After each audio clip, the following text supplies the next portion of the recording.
fana fo ilevevela so o se mea awa le popole e mamulu mai I le whaamole mole na usa moa la usa moa ea lea tu mai no whaavai e monile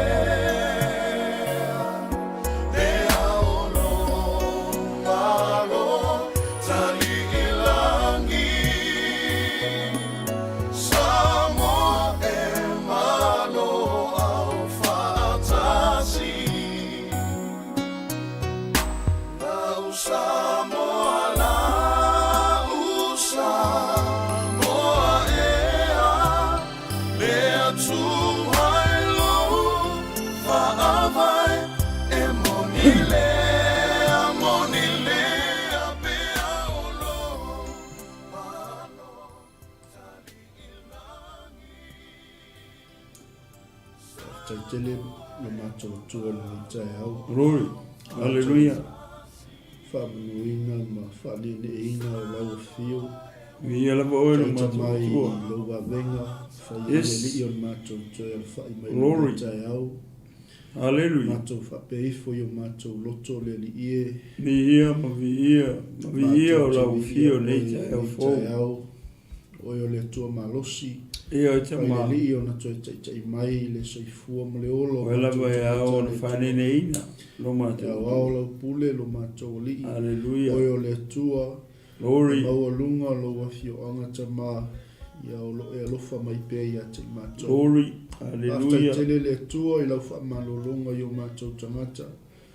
Awala mai la upu le tua I le aso ma le aso. After yanga pa ia. Awa wenga mai ai. Lo fa penale li ona e feso so ni na I yo macho loto mo macho nga. Glory. Fa manuia le taeao so macho watu no pele o Samoa. Fa manuia tino ke wiso lo macho li. Amatalia foi tiu te mawhai wa nei aso lo macho lo tua. Macho whaalangolango atu I a te oele li. O e oule ngā luenga. Wai mai le mana le tua. Mai se le ia o le whauunga lau fio macho te whaasoa ai le tua o lo tala le lei. Whamanuia lau au whai ngā luenga. Le au ngā lulue. Le au fola fola. Ia mai se so se maota ma so se lawa le nei aso I whaiwa ma lawa singa e peo na masani ai. Hallelujah. Iu le nei aso le tuolo mātou tama fo I atu I a te oe le vi inga. Ia oe. Ia ona o Yesu lo mātou ali. Glory. Amene ma amene. Amen. Ia e toi mule atu le whatalofa le nei taeao fōu. Ia I le tātou a inga. Whatua tua. Ia, lei fo mai ai whanunga le lei o le nei fo ia so fōu mai le li. Ia, taeao manuia I le alofa o le tua. Mwhai e fo I ona toi tai mai lo to so I fua I le nei taeao fōu. Hallelujah. Whatalofa atu I le au whai ngā luenga tofia le tua I so se whatawhai taulanga I fia. Ia, mai se o le a inga o ke wiso I so se tawhai fia o le nei laulangi. Ia o lo e whaafonga mai ai le taeao ma le taeao I le au nanga o le Malū taeao faaleagaga. Ia o oi. Hallelujah. Ia so o tātou saulinga. Whatalofa atu fo I le au ngā lulue. Malole usu ni taeao. Tatonu ia nisi o tau le ua lam whai fo I ngā luenga o le aso. Ia le fo I wanga atu I le wei ainga o le uli. Ia mai se I la tau sa a mata I le sfulua po. Ia le wo o malei taimi. Ia le tua. Whaftai a tamai le malos. Ia o whaupopo mai pea. Ia le whatua inga tausi tonu a inga nuu mai kalesia. Ia whatalofa atu fo I le usoa au pauna. Tamai a Leatinuu Malofou Mafulu. Ia le fautoe whailoa I le nei taeao I le alofa maleanga lei o le tua. Ia tuina atu le noa le usunga toina. Ia e te saunua fo I le pa ia malu le tato ainga li taeao. Ia maleanga whaaloa. Ia whaftai pasa. E manatu male tatonunga I o lea. Ia lo le whatawa. Vai ma whangatau mole sunga I a Pastor Mike. Ia mai se nene o nanga le Global Kingdom TV channel. Ia ma te whatalofa tuai I lau whasosonga sa mo nei 𝚘𝚑𝚎𝚑. I loto ala whai mai ma I whanunga lelei. Ona o le lofa mareanga lelei o le tātou tapa au I langi. Ia ma lo soifo manuia ma lo le langi ma. Ia I upa ia Samoa o le mwhai o ne toi o I se whamtalanga. O ai le toi mwhai se poto ma se wawi. Ona ia toe au wina ia upa ia ma Samoa. Ia mai pa ia na foi pa ia uma. Ia ma te whatalofa tuai ma le nganga whalolo. Ia ili nei 𝚘𝚑𝚎 I lau whasaunga Samoa. Whapteos whatalofa le ufa ina runga pa ia le tua. O lo whapena o na talawhauto. Ia I tutonu o hautia ura nei. Ia whapea tulu inga ma o le nei le rangi. O whea se tafa o maua mai ei mai mosi le sila mai 𝚘𝚑𝚎 nei polkalame. Ia whatalofa atu ma le nganga whaloalo ia te ori tangata o le tua Malofou le tua. Ia whapepa ia o le kalesia ke wiso Iesu I le au whatutua o le au pele ia ma le au pa ia I le nei 𝚘𝚑𝚎. Malo sofu manuia malo langi malo talo. E le manatu martari o lau te talo. Ia o leo lo mawai pea ma ua le malosi. Leatinuu ma le Mafulu. Ia mate o mai e mate au na atu pea. Ia o le longo ina atu pea leo le upo le tua. Ia I o tau finangalo maloto ia e mese foi tonu maota malawa. Ia so uma. Ia whapena foi nei 𝚘𝚑𝚎. E le tu wasa whatalofa I woma pa ngā le Global Kingdom TV nei 𝚘𝚑𝚎. Lātou o lo o fie pēr ma muri ta ia pēr nei ala leo ma nei ala ata. Ia whawhonga mai ei. Ia ili nei pōkalame ia o le tala inga lea o le malo le tua. E le o se tala o se loku o se taritonunga.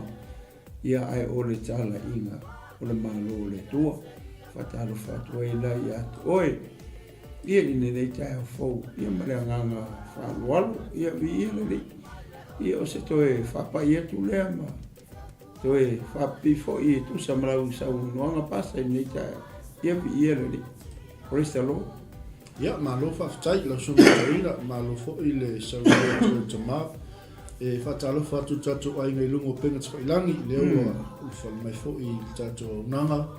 Ia I le sunga ia I laita. Ia mafuta mai Waito muli palauli savai ia talofa savai ia leo fai o laita msui o savai ni 𝚘𝚑𝚎 ni ele tua malo le ala usu fo ni 𝚘𝚑𝚎 malo le salvo manuia laita fo yo nga luenga ne yaso lo fa atu le fai au ia ni ele tua atalofa atu fo I le tato sui mai metpone Australia so mo le li fai au ia te fau o se vopas lo le se fo te fau sunga ai mori please atalofa atu wa pasta famanu tu tama bau ia ole mato pitonu I mangeli nei ia malo le se manuia pasa ia le tua nei 𝚘𝚑𝚎 ia atalofa atu sunga I whawhengainga ia talia lene so anga ia o lo mafuta mai o tara ia talofa o tara mai o tō nei 𝚘𝚑𝚎 ia malo fo ile ala usul nei 𝚘𝚎 ia I tuto nei aso ia le li sunga ia lei sunga le li fai au malo le se fo manuia malo fo ia le tua ia nai tu au na le tua nei 𝚘𝚑𝚎 lo fatele atu mo la sunga me se la uso le pulenga ia al tato o unanga lo fo o tala lei ia o tato au tala vo mo ke riso ia I le aso malo le tautua malo le alo lo fo ile li ia malo nga lue atala fo atu pulo fa la papa to fini ya ngalo ia morning sis se fo manuia a mai o to wiri le 𝚘𝚎 ia fai Malū ia fai malie ia o lo pisi pea ia le traffic le nei 𝚘𝚎 ai mori ia ai foi le o tatou sa ia ma tautoana ia aua ni whaonga ina lau telefoni ia ma ave lau tāwali praise the Lord tu I lala mo ka pe pas ia ma koe o me lalo lau telefoni ai whaafoi le lau ta avale ia o le whaamanatu masani lava lea le tātou Malū taeao faaleagaga ia o lou sauga le mulava maise ina ia whailoa'i pea maainga o matua o whanau ia tautua nasang le mupa ia le li whatalofo atu ia waisea Malū le soifumanuia le taeao ia le li whaftai fo i le mafuta mai e toi whapopo toi fo i le taeao le ngang whaftai tele le tātou ainga ia i le whaasoaina o le tātou pokalami Amen.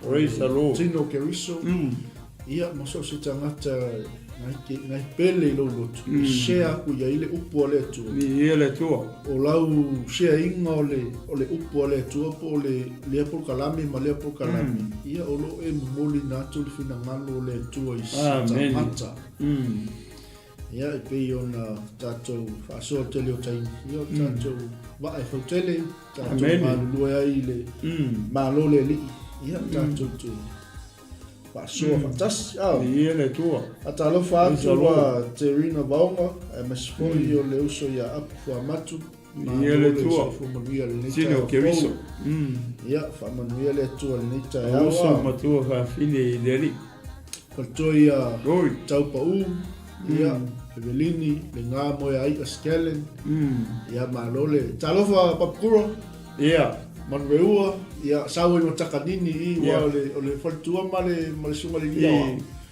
kapa o me la ua ia pito nu welcome to the kingdom kusa koia ngai mangelele ia o mai ka vanga e sunga le ia o ma le faltua o le au so o ma mai o I papakura takanini ia le tua ia Pasta, man tua vole mele. E se ta uor mele. Ia. Se ta fa tu foi si o tama I la ngona. Se vai nga vole mele. O le ta o le mele. O lo ka foi le shell po kala merisa ngata. O le po kala mi. Ele o maka o mai ka. At the same time. Se vanga na le ke siano I mala fa tu tua. Le fia maka I pi o nga ke mai moa mai le mo e mai ka uar ke mi e lo tato por kalame ia ele nga paunge se platform le wota pena ele tua murngia wa ko pulanga ka ko ye o le mako ke le platform o le mali o le media e te lo fia platform ke fia ye e favor ya oi ia ole ngamia ia e tipensa vole ile faingo pokalami ia marka penga ngaka ia faio pokalami o le venga no tala wa le fa pe o ke mo amo o ko fa le so fa no ele fa pe ngale le mafofo le ke uia o que sai le ku o que fisili le tua ile o que visili le tua la no se son ele fa pe que alo o mo kulo mo ka como mo ma ko fale fa pe na vi passa ona ke mi sa we foi le e cauve mo fo la ku se me le wa mai le ku ia o fa no la ir tangata e fa mangu ia inga fa mo fia ka lia le ka ai sia langa o le preparation le ka penga ma le sa unginga ai fa longo la e fa manguia lo to I se fe au e ka mo fai ko da fa ngar ia lo nga lo ko ke fia ka mo le ka mo sia is a friend mo se si ka vole ia o ka ko o ka ko foi le fai longo tangata ia ka ko fai friend e kukusa arka ko fai friend tangata fa ola inga ma tangata le ko angalo mana si kanga ka le o sero ole po mo ia le po le fe ko fa manguia la o foi I se ta penanga ma se sa uni ngale platform e pe o se me vole le pu mai ko ngoro Langa lugo whamangwia loko le. I le message le. Nga wale kango share. Kango share i sa wo po sisi alo wainga. O i la talia mai e. Nga luenga le pua. O le nga luenga e whai kokeni. Yo le winga la tala. E le makamaka umaka karkami i le lai mwhikemi ngai. Ke leo kakai leo malamala mai. Oenga ke mai moa mai. Leo o manga lulua kuma ua whapea. A whamungia le kua luloko. O oe la riska hakare kala ia le message lea. Whapea. Lo kango le share.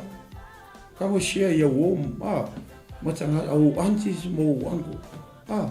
Even your cousins. They can share ia.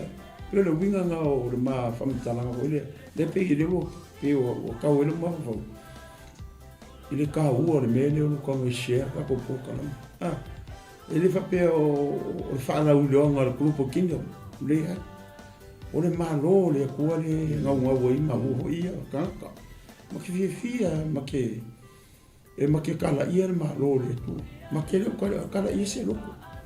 O ma ua e se loko ma ke loko ai. E se loko a pasta e se loko. O le uma mai vakasi.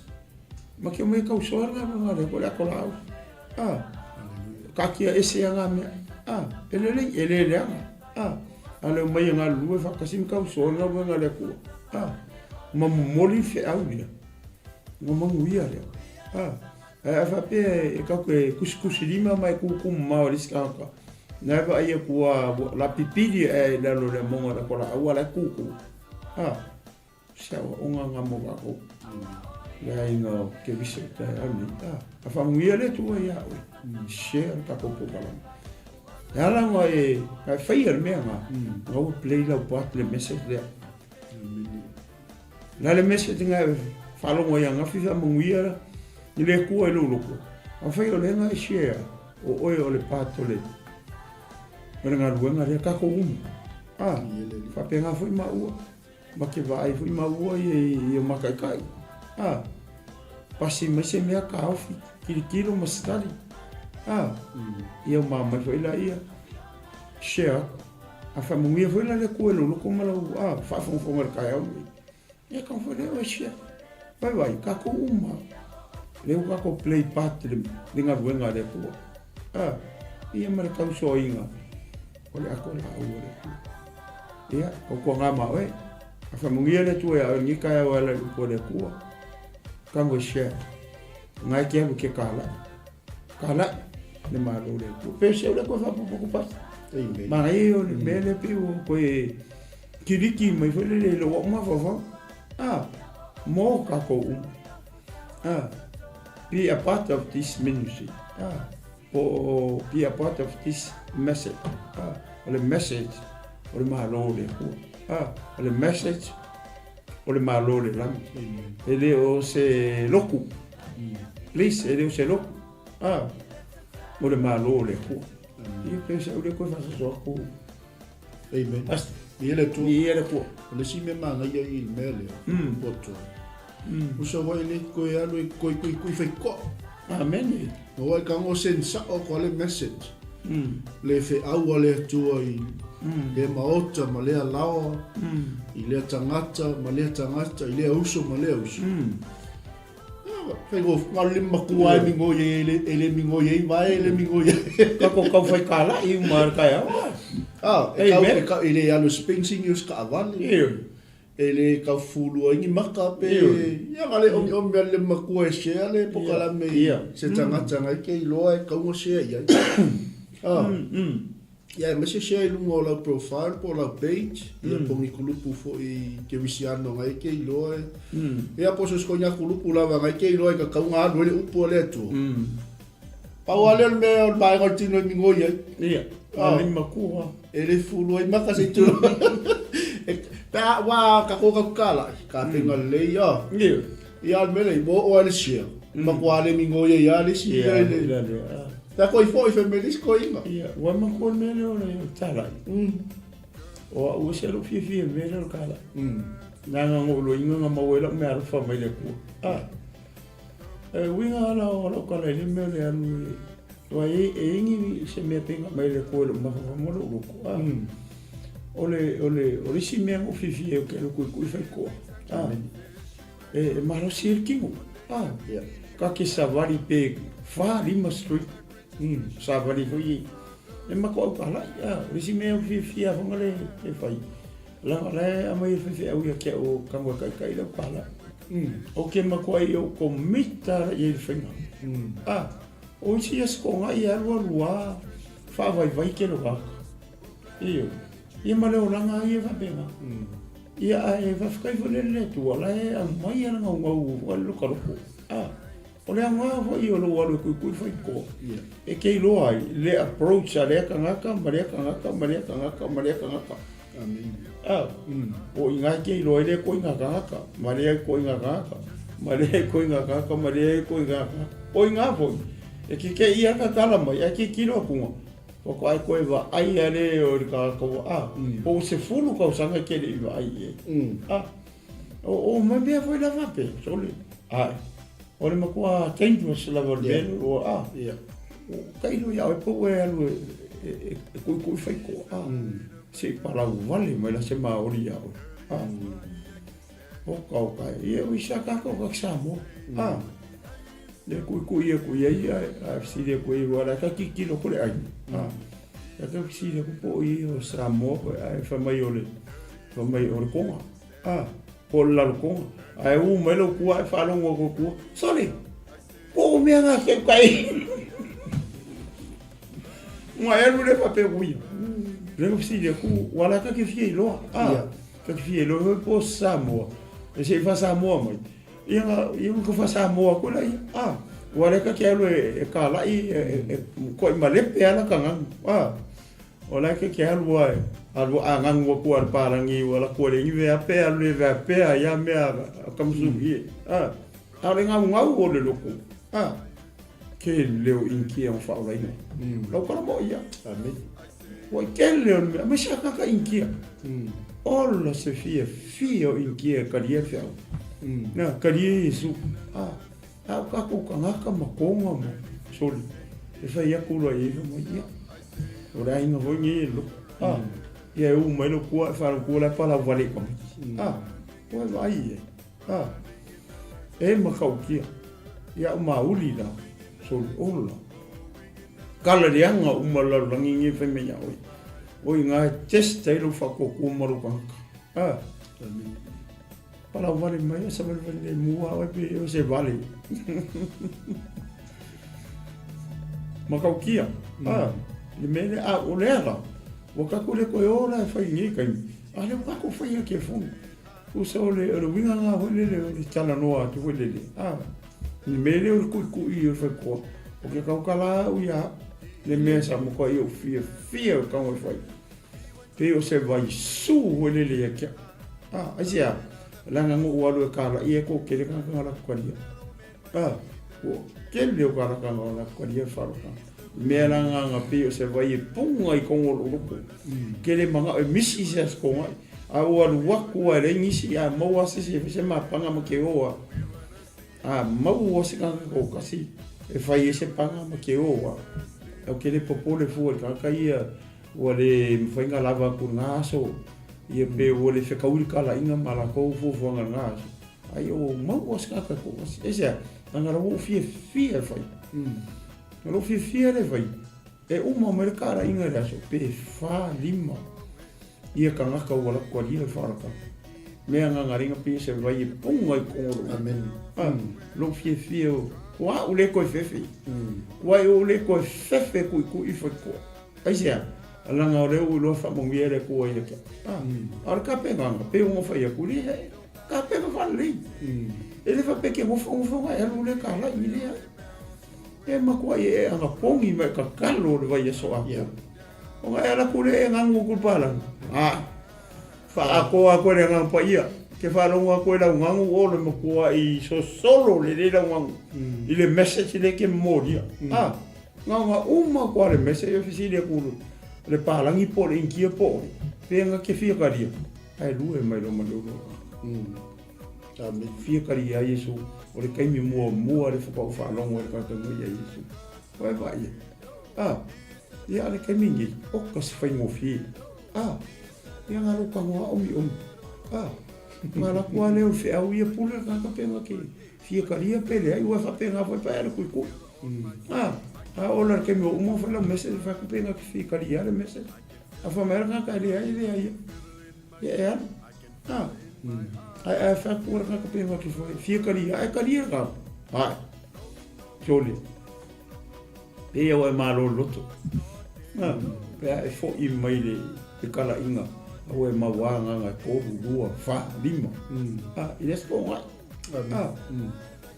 e o le kahua ma ia nga o le meo le alu e ku o fai mai kala le anga ka ko i o kale ko i o kai loa le respond ka I mele la ku ia o fo ringo ka ke le fiki ki lo ia o ka ko wo ka ke sulu a fa mele fa mai ka ko ngai o langa mai ka ku ile ku le se me fa ngofi ele fa era o fa ku ia fa pe o ngofu mo ko vivi ia ku le la mo fa ia ku la mo fa ia amen ngo fa ia ngo wingu wa ngo va ai fa mangui o le ku ia ke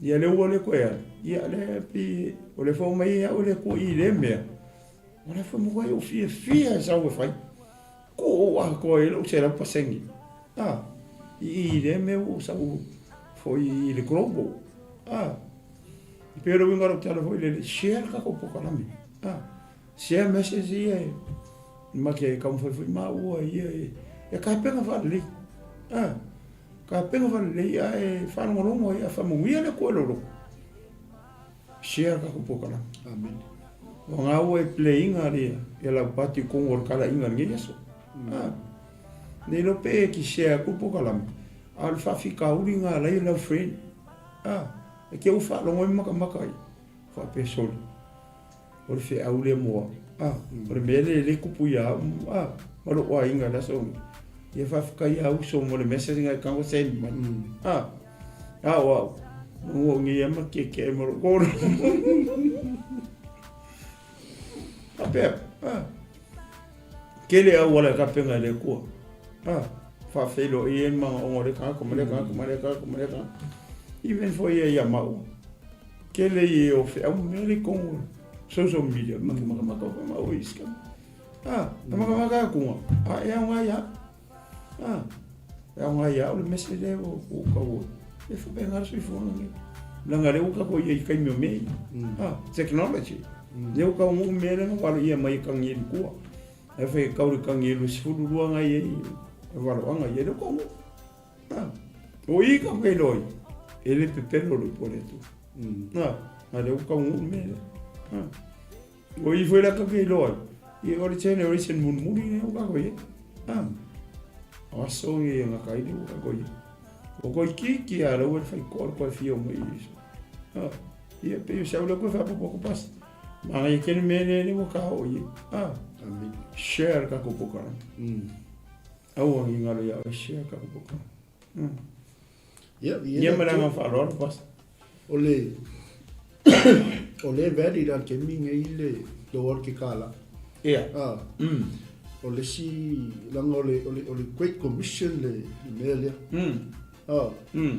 ia ele fa pe o ila o bolem fa ka ko kala ke minga ia a mo lo wa mo a lo kala le anga o le great commission le mai e tatu fa ola mo tatu ngai loi hoile wai a mamuri mau ko ngai kenyo ka ku kala I ye umal ngai yaso man ngai wa yaso kala ku muli mau ya yo le winga ya male au mor faso tatu tenga lu fa tas ya tu fatu le finangalo le li ole matautia I o ngai meo o ngai mangele Leatinuu ma se foi le fa fo mo tatu ai o le kele o vai ngo ngai mangele o bokava o mo mato au ka e talainga e matautia le tu hallelujah peila le si vai nga le ya le talainga ke visiano kalia lo le inkia pole ako inga ku ngai fai lo le ia le vai se lo ku inkia fa ola inga ke lo ku ia da fa pe fai ngata ho le o nga i mai i le community sa mo le ki nga lue ia pe ke fai fo ia vai se me nga le kala kang inga ke lo se vai le tu o le singa va nga le ma le ma nga i o le tatu talai e talia lo e tangata le fa o tanga e le ngata la o le fa singo le me kaunga alu ia e follow up follow up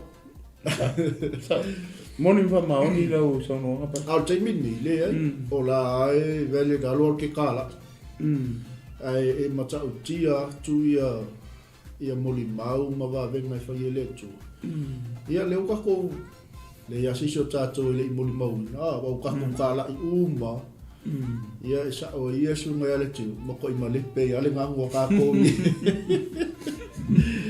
au le loto tele male to e tu ele tu i tato glory ka ko ke le popole la ngai se la wa mua mo atu le tu o tala inga o le sila me o le e mali e fo ia le mato tala inga le siaso e ila le unga li ia a watu la tala inga ia makikali ia ia la le ta wale e kalesia al mela otu o ke ku ya ku le siaso o ke le lo ole mota le o si yunga di de masani kala ya kwa kadia makufaso so la kol makala inga ere kadia bako oh ia se voia ko inga me kusale alu aku ia la tala inga e ka ke ko fo le fa afe ma fa lo fo la tu sa van ia matali le fa manuia ia pe ao so le alo ko ia ka kala me feiko o le ala ka mo le fo ka ko message le ka ke aku maka ko ia ai fa mi ele kalia ko eu aku le siaso ia o ke li fa pela mo ke ia o fa ilo ia e ko yo le mela le pe le kau pe le kau i hoi le male le manguia foi sa kai kai wa ia le ke le kai me ke ruanga i me ka lia le yo wo fa long fa va mo porque me fa long ia ka ko fa so ia o ke la ngola so mulianga ma ko ia pa wa le ko yo ia o le matou fai te oia tala sosis ia au inga i kau ke wha awhia koe fwe ka kore mea le ka koe kai kongo i ka koe amen e le wha pia la ta tala i o tatou fai toto ma ka koe kari kongo i le latou tala inga ma le latou mau se ava ngoe wha soa ai e pia o le singa mea maali e ngai meo kala inga o le pei e fia o e ka la is ai au aku ka kala inga e le kari a ka koe a pela ia Pasta, o le maria i o le mea. Kele o se mea nga o learninga mai a ui e mele o le alu i fai koi street. E le siaso. Nga mao, aru whare maka o kala inga o tau. Ia, ai ke o kui a kore fai koi fini. Ia lo fisire mai o le a. Whako o le. Ma mai o tala inga o malo le kua. Ka ngolo finge kala mai fai koi. Mai ia ma ke aku ko marapanga ma olo ko mai ia sa mo ia elisi sa mo ia se la ko ia failo ma message ma ko la o ingo lo ingai le ko inga malo le ngo fai ko le message e fai ko le message fa no ko kala me fa pe kala fingi fo mai fa pe ia io le ia kulo Pole le ai se mon mo yoba ma ua me nga ringo ka la fa ko ua ka ua por ma kala ingo malo le tu ka kala me lo finge ma ko lo mo se ua ka ringo ma ko ua ya ko lo ko fali le ma ka u ai algo lo fa no ko le finge le ps le malo le ka no ko ya o por nga ro ka fo le maria i le ngai i tento nunga me va pe Whanau no ku. Foi le kala finge pe wale agree finge le message le fa makala ku. Fai ala maka ku ke le poli foi. Uma fa purificaria malo ku pe le. Ya uma le ma Au whaku lo o kai so. Ai e whaperwhinge, ai o ka ua o munu i onga. Pia mianga ngā rinka kala merwhi. Ngā ofisiri mai o whakore makala inga o kala inga Malū le kua. Ngā rinka kala merwhinge whai kua mau aku. Kawalan me leo kiwhiwhi e au. O umanga ka ulu maua me se te te. Na whakore whinge ia aka he de ia mai kusa le unga ngā maari e. Ngai mea alu kala. Le kele. Mare kele o maumia. Pela le wingon mele le omi foi le ai le alu lungo street. Ola wo kala. Ai le alu lungo street. E ke le loan mele e kupu lungo street. Ia e ke le lo foi whainga kaha o me e o kaka i lungo street. O kua whainga kaha sori. Ai orang wha mauia le kua ia o. E ia o mea fu. Ko le ai maso koe whewis. Po waia ke ala koe pala wale mai ala wa i loa. O le whawhika uli le o kala inga ma leo lungo street. E pala wale mai la o le kaka ia o. Wha mai ma Yesu, ma Yesu. Ia leo e marama leo wa o inga mua o ele mene. Le wha mai Yesu, e ka ngia o koe kangaka o ngoro ungo. Ai la kula e pala wale mai kaka ia o e wha mai ma Yesu. Le wa marama mua iei. Le wha mai Yesu, e ka ngia o koe o ngoro ungo. Kursa kasi ia o ngā mangai i ala wai ile media mo kako uma e saur sa ngā pasta o le si mea e le whape foi lele o le a kau kuri foi lele i ngai kaimi o au kolo sa mo au whape ngara o amio e le whape foi lele ngā ungi aso ko ngā i foi lele au walu se meo ki sa wali au kau ki sko inga pe makarakarangoa ki au makarakarangoa le paka po se mea fa mai ana nga le ko ya o ke fai e kai mi anga ke fora Yesu ke ka ua Yesu ka ka e fa pe ma o fe porque fe au ke ali ke ma ko ri si so ko sa fo no ke eu kuro ke eu o so ka valera fa nga o e ka ele isen pitch au ri ko ke fiar ke ale o so lo fiki ke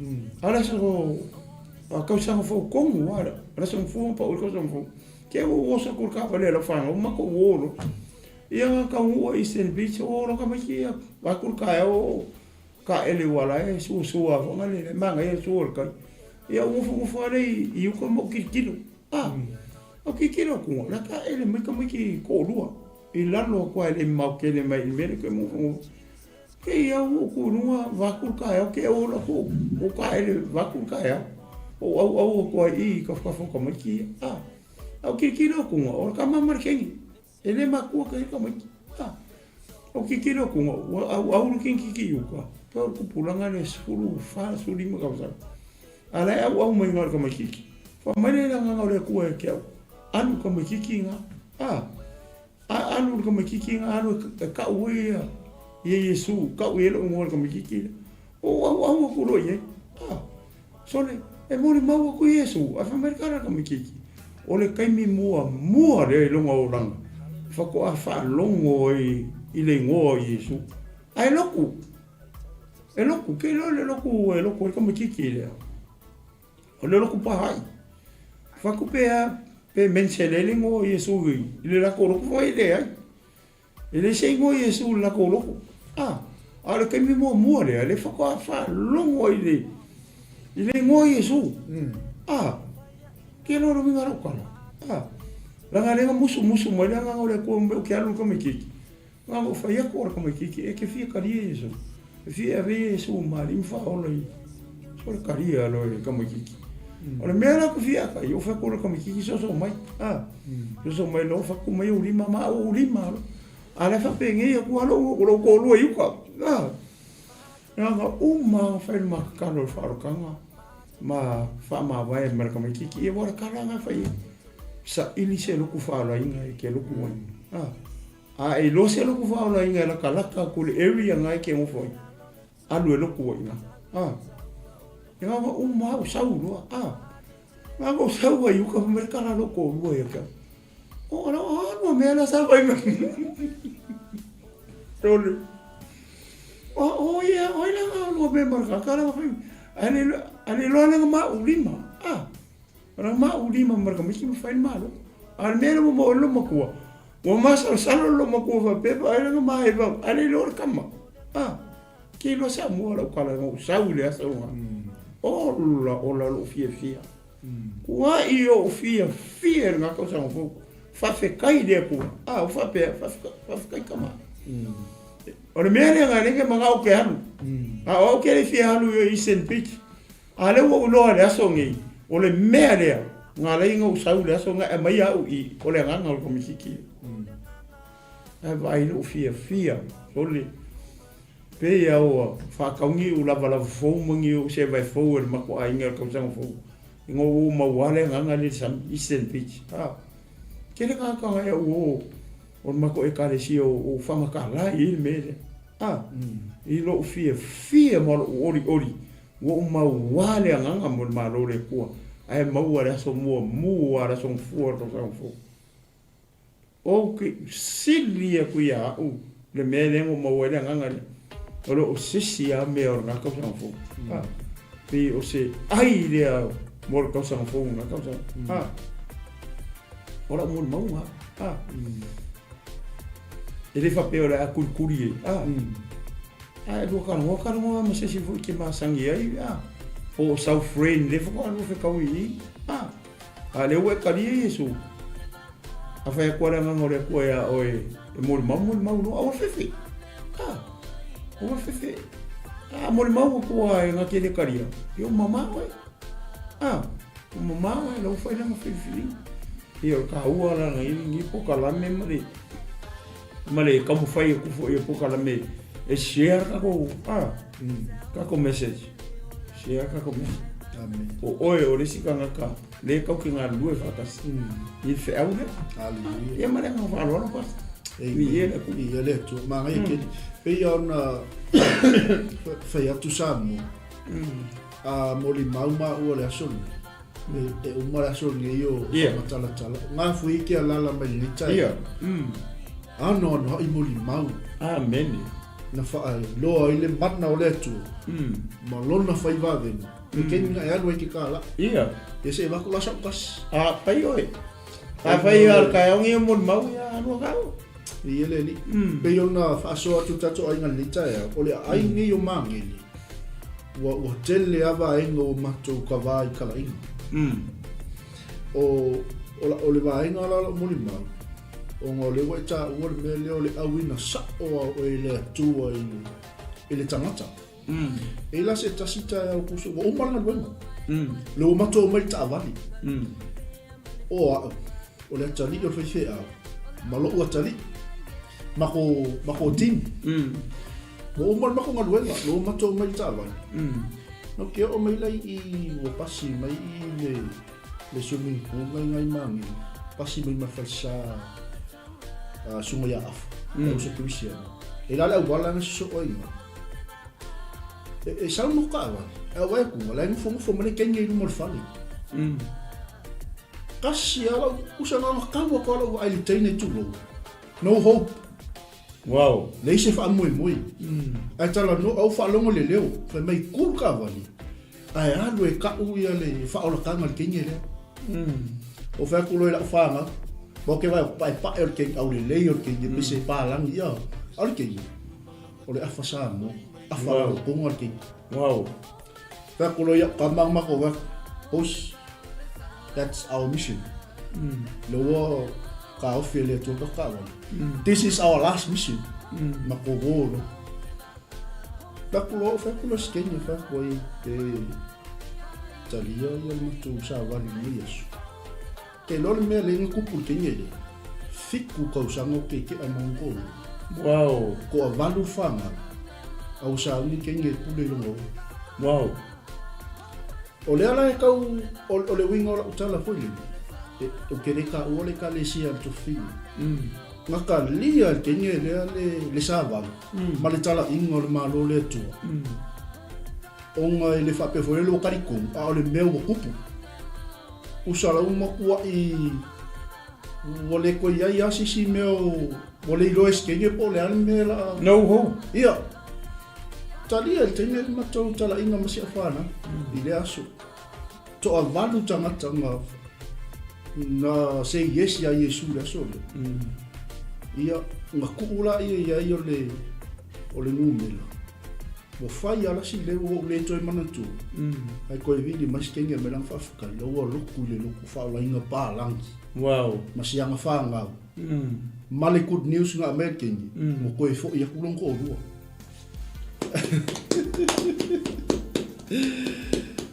Ia ke lo ifa makala meskengi. Mako iu. Ese pai pakia ko lo maka. Mera lenga ka uo. Pe yo se me koe pupunga mai lo ka loko. Au wali ku wali koe commission fa mai Yesu ka Amen. Amen. Amen. Ole asto na ele aso fo. Ia lo makala inga ile. Ia le waka o koe mba. Ka ko? Iyo. Le ia lo ka ko kala inga i mangel. Ia peila no faso atu fo ni taeao.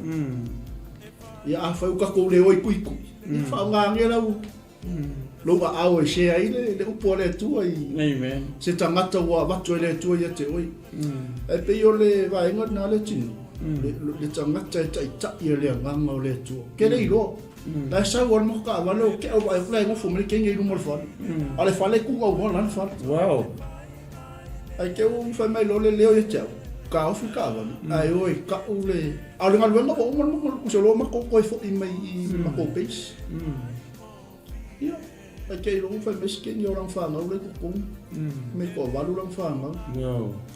Ia whai lo martatalo, whai linga luenga. Umanga momoli e male. Wa sa whesiringi ale. Le tofine ia. Ai ke ukang ka umila mai ka lesi. Me foi la le aka kukakukala. Preach the kingdom of God. Amen. Awal ka Kasi kal iyo pekala ya kulo lo pekala ko Yesu. Ye fai mai foi ngaba ia foi mako Yesu. Iya. Kukusa mari Yesu. Ole Yesu anga ko ke me mole mo i. Ya tala ile malo le tu. Amen. Fe o ngau lu fale le tamata ile malo le tu. E ki kali ya le kupo le malo. Amen. O ngala fa ko fa ofia ko lo Yesu. Amen. Oh, lo ya Le ma fai on tato wa. Ulu watu le malo e fa va mal malo le tu. Pe aka ko le kali ya Yesu. Mangua pasa. So se malo e ilo kupu. So se mera ba ka se malo e ilo kupu. A fa pera e ke fia alu de malo lia. Skafa ke fa pe ia kulo. Fa pe o pasa o kupu. O le whailo ngā malo. A whapea la o ke fia mga o ke choini ko kongo le malo o le kupure. O aika ke ui ai, o aika ke kalia, ka ke ui le kupu. Ai sea, langa o longa malo lea. O le ke kupu i lunga o le constitution o longa malo. O ia fo ila e pule uma i mea uma. Le rana i mea, le malo o le kupu. E whapea ngā fo ila. Pe o sa wa ko pasta. Ya ka ko boy avel malo le ko. Ka la in malo le ko. E manguia. Ya ka ko ka la ingi ngongi loku sei ko lo. Ele le ame go loku. O ngoia o nga pe o selepo. O le fa pi e ya le ole au nga o me le finga lo ile ko. O no malo. Ole kalesia ia. Ole messenger. Le message. Ole malo le ku. Ia ale ai fose kupu. Ele se me ka o se malo. Me nga ka u ke le me e lu e ka ko mal mal la mare le me. Amen. So se malo e ka ka unga i longo ku.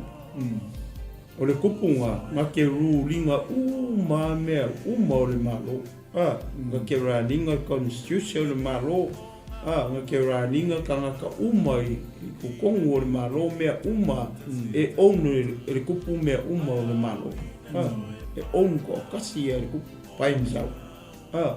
Le ia se si koe laku whai aku longa songa i loa songa pao e le kupu. E pule au le kupu i mea uma.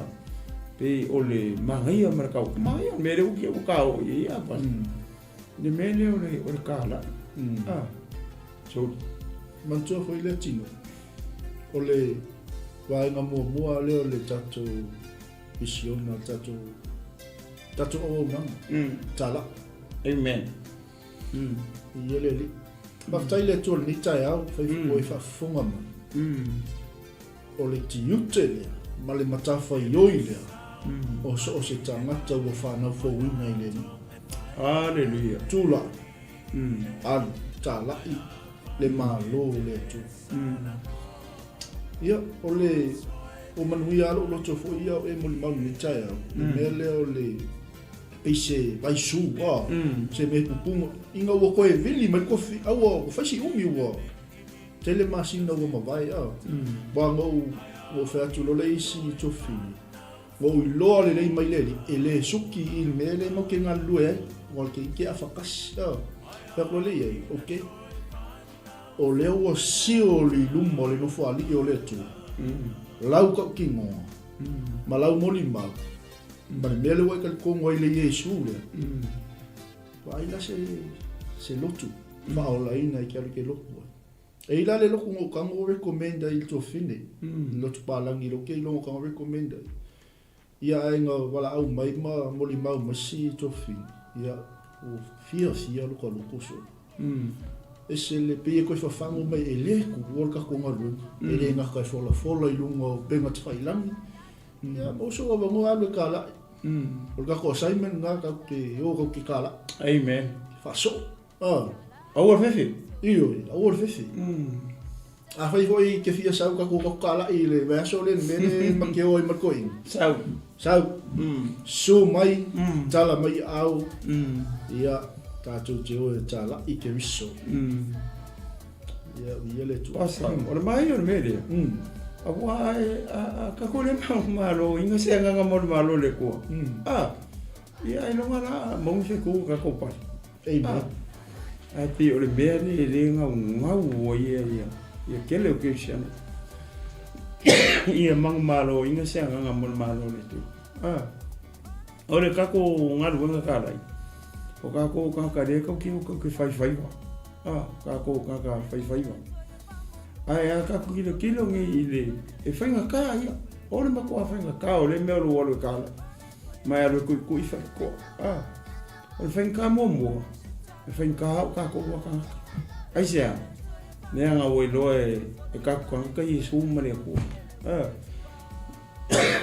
la ko la ka o ye ole kala tanga ta fa me ya o ma ko lo yesu ma ko lo e mangua ile maule i kuse yongi mo yongi ma ka upe lua foi mo e malua le fa pe mai fa pe ai se fai mai nga ke loa o ia ai le kausi e ia o nga polo inga mangula fon o le pepelo me nga aka kikilo ngela e ka kai fa me ma ko lo yesu o ma ko lo le ku na le me le ku poi la ku ke lo kausia polo inga ma ko la fon lo ke le fi kausia ele fio ese i kuinga ngau ma o le kingo ma kuinga ngau ma kuinga ngau la rangi ngele fio ese ka ale fa mai mo ke lo la ko ka na me yesu le mo ke lo yesu mo o ma ko fa lo ko o la inga nge lo a lo nga fa la bela o le la ku le kausia la o polo inga mo ko la fo ale ku fa mai lo la io kusina io o le pelo me nga ke fa ia se o nga mo ka ko o le si va fica o le me lo o le ku o nga la i se e ka ni sia ni Lady Street o le winga la ka la vele ka pe o le Hindus o le Buddhist Muslim ia ma ke sia no e fa ko nga ka le no street la ku la e ka la i ku le Buddhist por Hindus ia fa ni mai foi la ko ilo e se foi ala ko me la no ka le me va pe foi le lo wa ku pe e ke kala o la fa mai le Hindus mar polis e wa pu pe ma ka pe ma sa ungi ai e ke mang malo inga ia nga ngo ka ai se ala nga le ke ka pe ma sa ungi Kakalo manga pongi vai so ako. Ia la kulungo street. A kali kakalo message. Ai fa penga lo moi vai so ako mai maka TikTok mai Facebook. Ai o le sko nga ia la kulungo street ke fiu e kui le kali o. Mai mo se ngama. Nga e lo la ia. Ke le yo fa le kungo ia o ma. La o me fa penga. Lo vinga le lo fifi e mun mau. La nga o ia kiao. E iske mia mako o kala. A mako foi me ke le mau se nga kasi po te lua. O ke alu i lo fali. Mako yo fa ngoa. Boa o skara ko fai inga le so. O sea, o le malo inga se nga. Ai mai nga, Mafulu me nga. Mafulu mai lo le kakalo ma lo fai study lo ero ka. Ma nga pongi.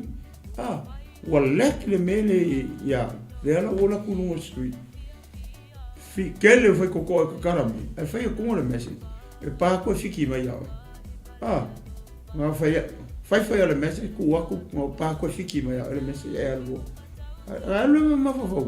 Misi a como se nga o malo inga. Ila so. Ai ka o ko fai koko inga kalama. La meno ko pui. Play mai a le lava la ko pe mala o sangi ni. Ai fai mai pole Muslims pole Hindus pole Buddhists. I well prepared vai so ako e alu ni ngosui. Ora ukala ia ke oi. E ke malo inga le nga. Langa o ia o me fa pena. Inga o kango le mako I well prepared vai sa. Mala message. O walu lo winga lo kala ni se sko. Ma o me se kasi o kali ingo ia prima. Mo ke loku. Wa kula I o ta u. E o fingi.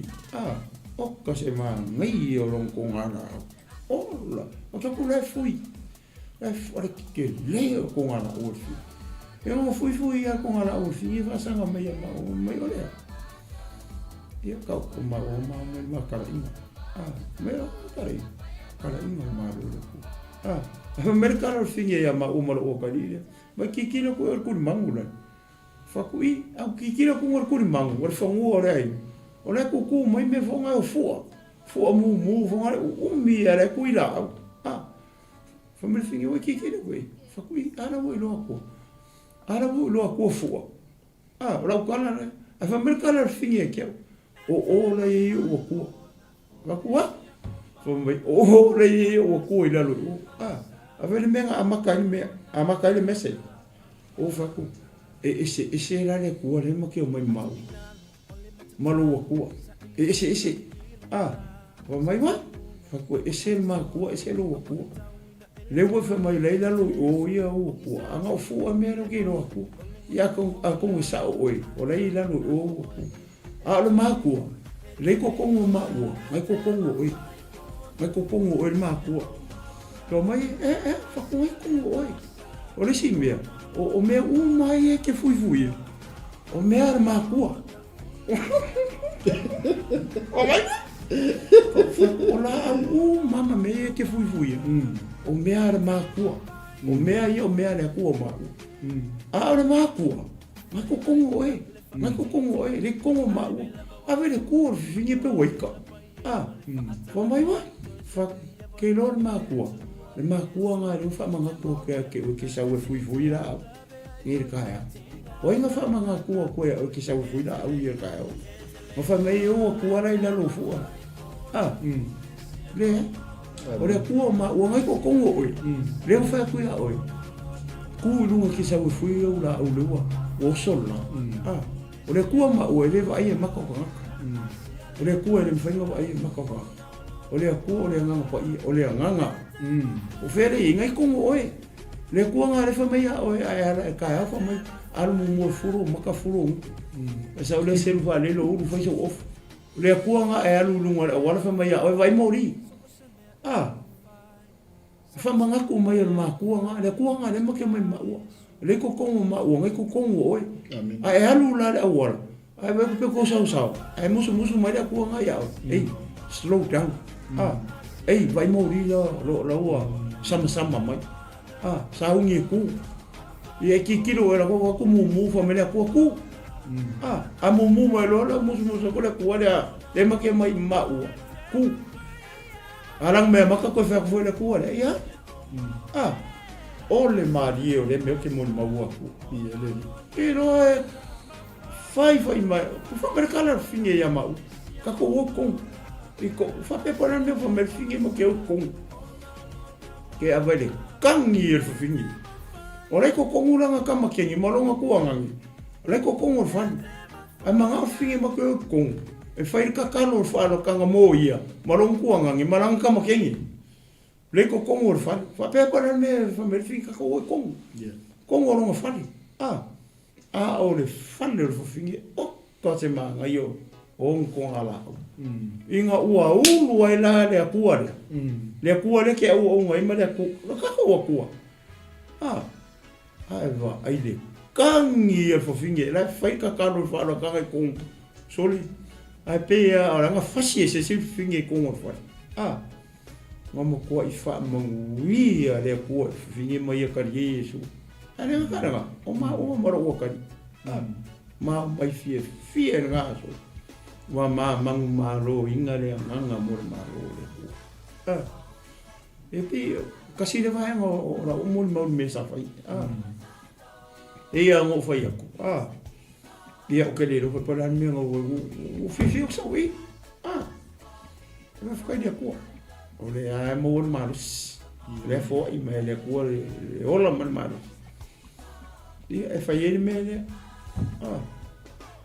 ai se fefe whanangorango i le kua i mea uma. O le mawhau ia mau o se anganga mo le malo le kua.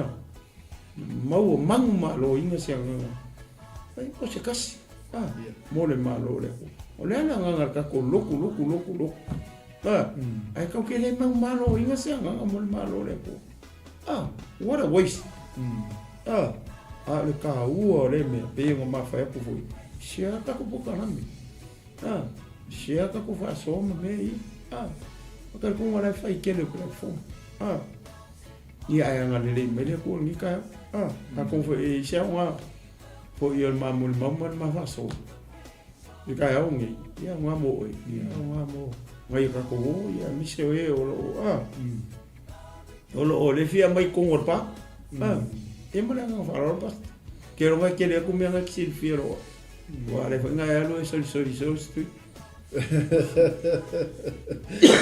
vi ele tu monima fa ma oni so no le ngo bota va ai va vengo le tu ele tu la foi ele tu la na fa na ke Mikaele amen ai Mafulu mai se Mafulu mai ilo ta penanga Mafulu mai ilo ta penanga ma le meo boto to ele tu lo ai ke le ya ia pe ia na fa so tu ni taeao mo nge ia so wa ku mo lima ai le mai le mata tio le tu ile pe fo yo na boli maule tama ke le ho yo a inga fa pena e vai la e mo pu i le i kai so ma ia me le sa ta o le tino fa fo ma ta to ai so let's put it this way o le aso me la ki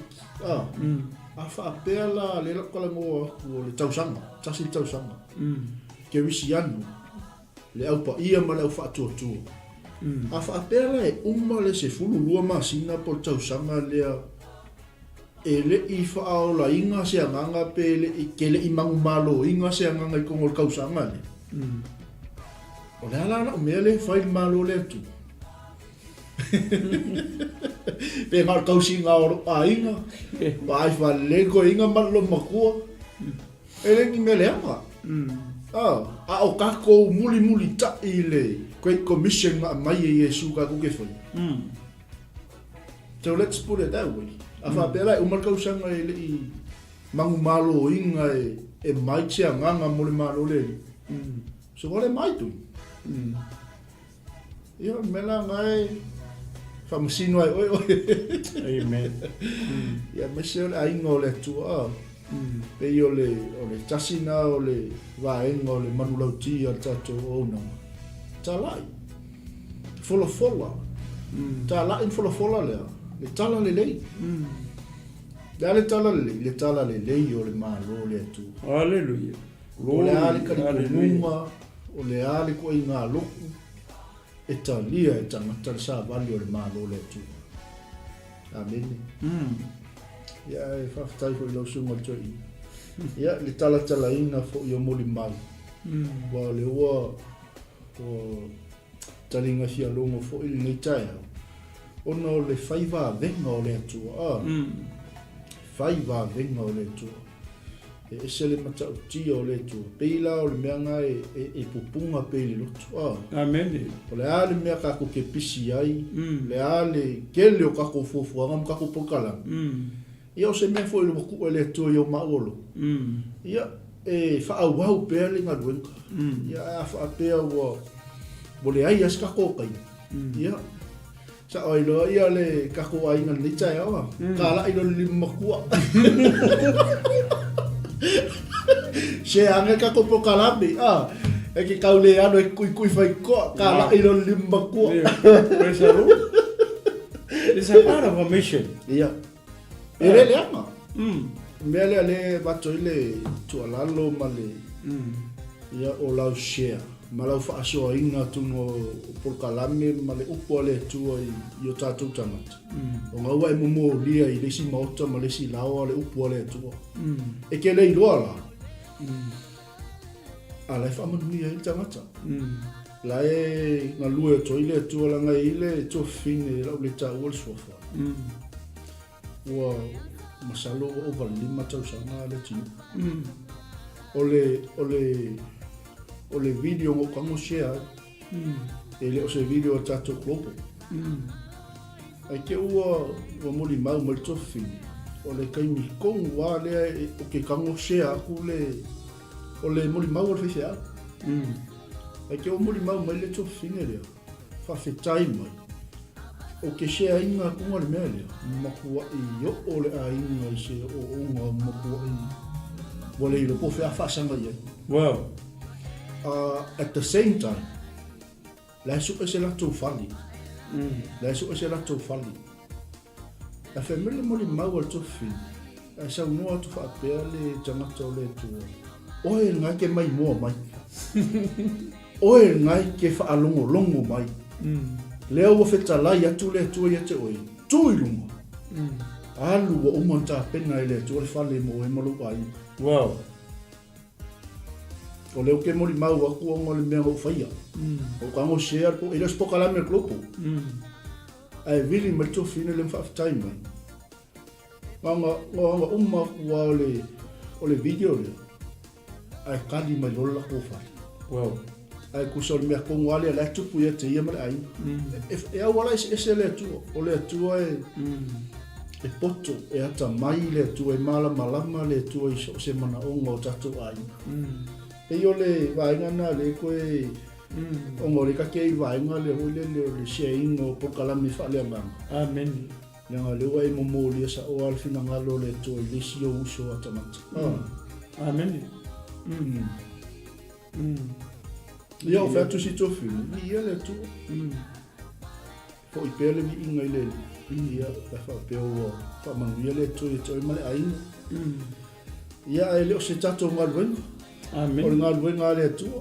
O whaonga e le atua tangata, e whaonga e le atua i tato. Tato te ngā lulua e i loni fina ngalo. Ia peo se vaenga o koe fia whapomba i ongo le lele o kai e o le shea. Ia. Ia. Ole kai ka taitonuga pasa i le kemi o ka koe i. O leo ka koe leo ngā ulanga e whaien mea. Amen. E o leo wa umar kai mi hoi le kai lo i. E mi whaianga ka kunga kui. O le au wala whai mo fie. I au wala pa kingi rosi. Wala i o technology. O si le fia ele kua mai anga moa. O le o si le fia ele kua ale puka tau kua. Le pole i pasifulu le fuka amaka mai inga a pia mai technology i le rolang. O kako mawhaila i le kemi. E ke karikongu e whaora inga kanga karikiwi. E ke karikongu i Samoa. O ke karikongu i. O ke karikongu i langa o mele o le vanga malo ia mai le perfeka. E whananga mori mau ku basta. Ni mele nga i e sia i lungo i ko finge rea. O le awalanga kari mai rea kua. O isi kanga ka. O le aso angi la ua fua kurau. Whape alu e pule le ola, ua uma. O le aso angi la ua plane e isi kanga kai. E pule e longa ola. Ai ke uka mo isi kanga ka senda ko i se mea. Se message. Ai ke uka kanga kuru kaka maka. A vifonga. O le la ua sa o kore fefe au iai. Oe ngā kaka le alu ke pule le ola i aso ngi. Ele ai masou avangoa le ola whakakau. Ai vai e. Oile ngā loe le wheau mele kua. Le ngā loe le ngore. O ke fungi. E koe sala moa e ngā risi kaka le mele o saungi e le whai. Le la alu e pule le ola. Le la alu sisi le ua. Le la alu e oso i lalo o motorway. Le la alu e ingur vai la au. O le la alu e ma. Ai ke ua senta puerka, e sisi kangaka po se friend po aila. O isi kaka ke i, mori mau isi kaka whanonga oige. E kamo e salu kulke le fongi, ai oso ai fonga, ai ke kero kungo na message ka e mo ia. Ara uka penga le la alu e pule le ona. Ara uke u ki kero kunga. O la la unga sa o kuar fefe au ia ia. Mai oe lea. Oe lea ki kino mai. Whanonga mai oe. Au ke whaia ni mea ngā. Awangi e se sei a sa kangi ngā whakua ke alo ke pule ro ola le songi. O rau kala ia oi. E le ai masou avangoa e le ola e whakakau. O roi unga. Pai whaia ni mea ngā le songi e ke alu le pafi. Mai vai e. Hoi ngā e karia e risi kake sara mō. Pia lo winga ngā hoi lelo le maa whasoa kuwai lea. Sia kako. Ia le ngā ngai foi black phone. Foi ke mai mō mai maka inisi ala haka. A whamanguia le kua iawe. Kango sia. E ke ue sia kui sou anti po sou anko. A lae ui elo anko po lo anti whawhika uni le message lea. E whakakau kongu e le message lea. Message le mua e whalonga e le whamanguia e lo loko. E kangoroa senti sesi. Ai senti a kunga le message. O le message ngā la fia mga umir kakala.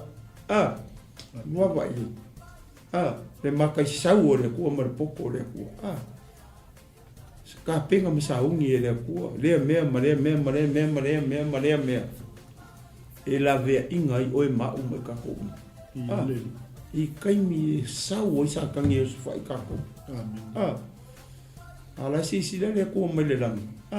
Le uka milo mai e kau kulei o kau ave o ke pule lo ola.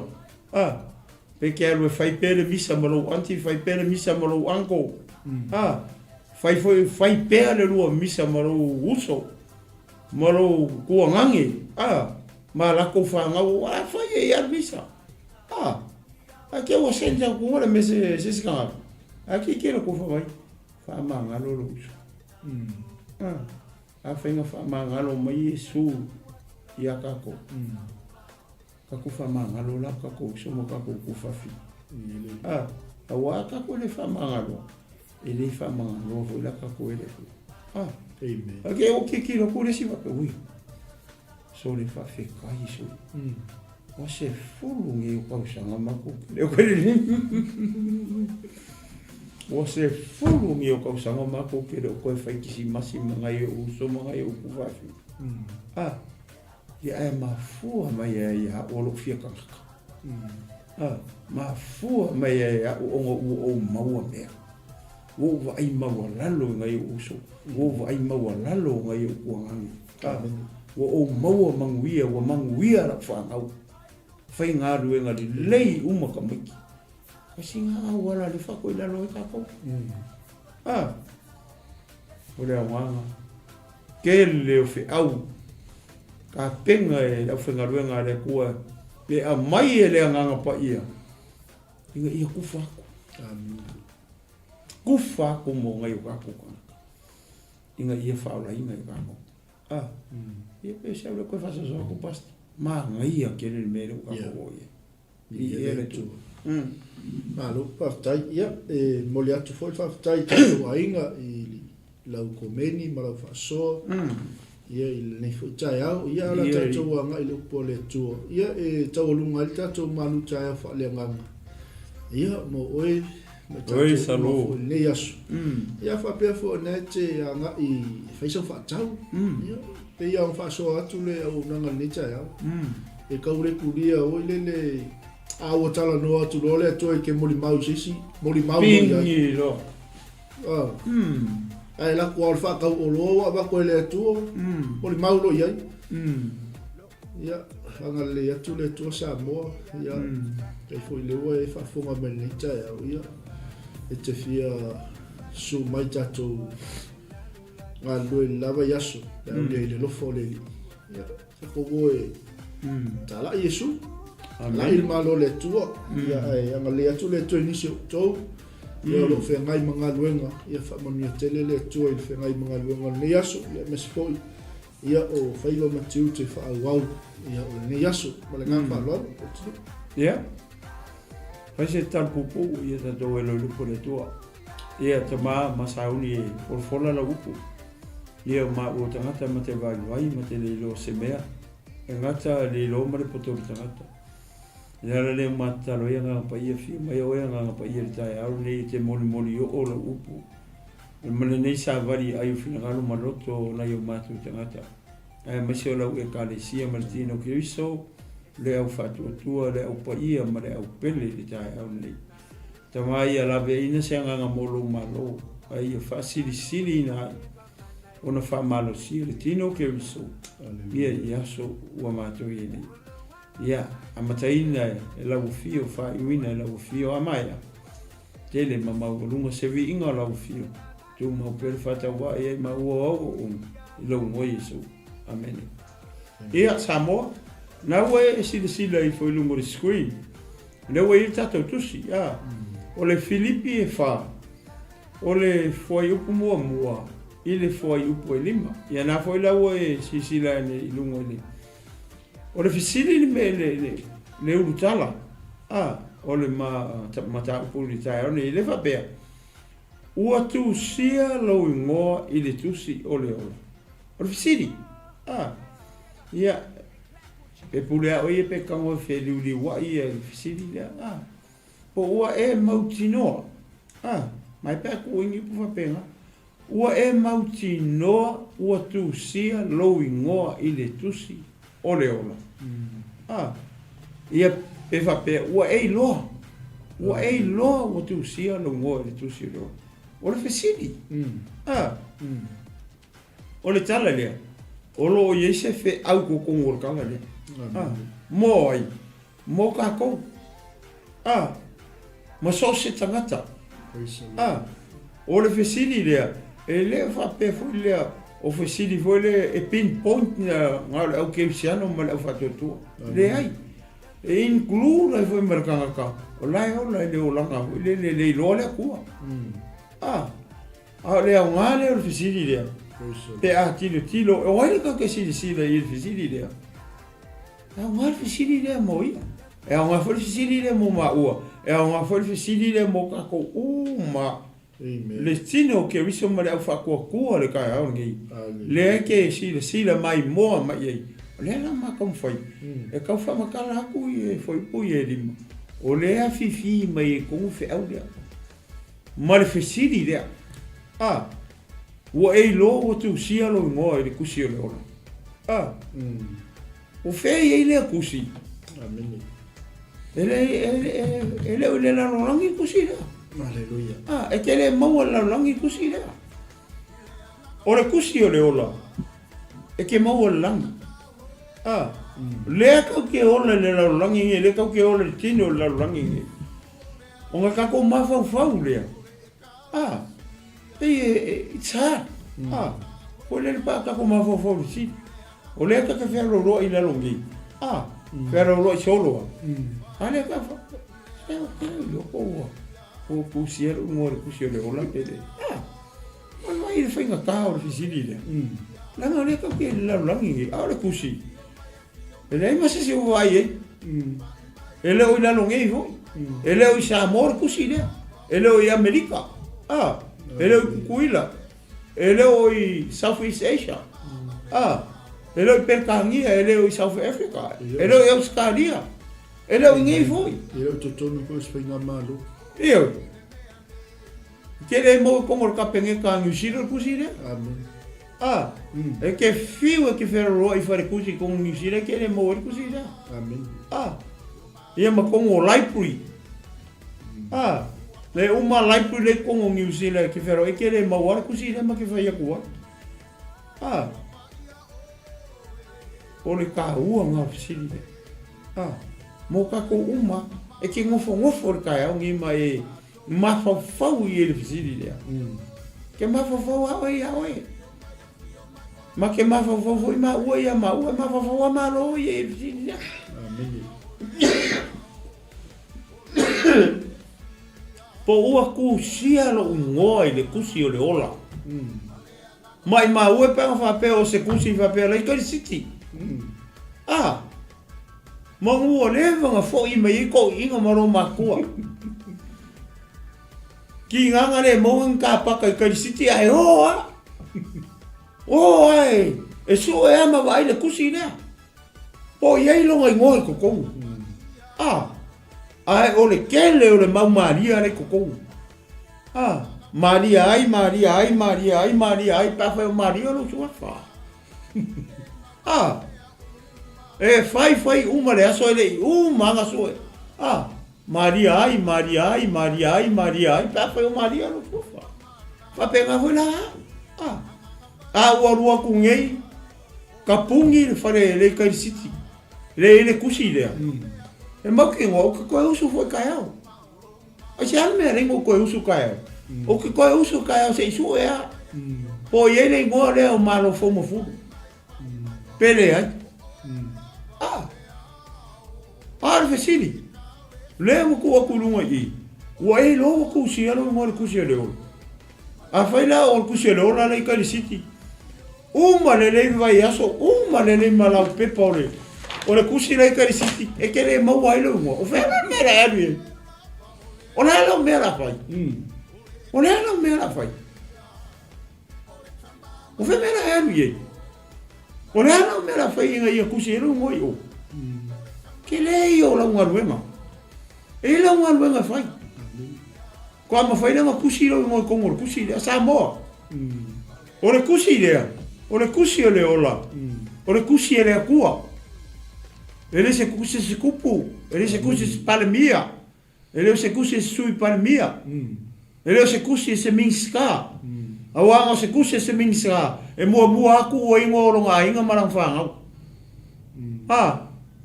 E mua aku o ele ngo. Ole minska marang ko rua. An wifo ina lo mari. Mai ngo orang fangau mo nga kaseng. Mai si fama po. Fai fa kamera uma nga. Ki nga mai ko fai poi por fingo ko kasi a finge ko rule isi ka mai tira ele fai poi wo uma ku sela. Ku se mai ngo finge. Tulo, ele o se kusi wa se fai. Essa coisa foi ver o basta. E você coach, Essa coisa tá você coach, é ano vai embora o capim. Samo. Mas é o que se ano. Ora mas eu mesmo. Amém. Ele vai ter uma faço aku. Mo com aku que mais mo, mas lei. Kako uma. Café ve para o papel se cuji. E 𝚘𝚙𝚎 Tomu titi. Como é? Ike la I mamá le si eso uba. Anga pe fora o se kusi o melpongi. O mo. Ele vai nga que fa o alu ai so elo ngai ngomra un fai o pe mawai. Ano winga no fam kalang. Aka wako ngeina so ele mo ika ko ngoa. So le sa mo. Feme aka ko oye. Feme aka ko oye so ika ko ngoa. Ah. Ya ngo winga pa me mo elo so afa mo ka ko ngoa. Ma ku si fa penga boy.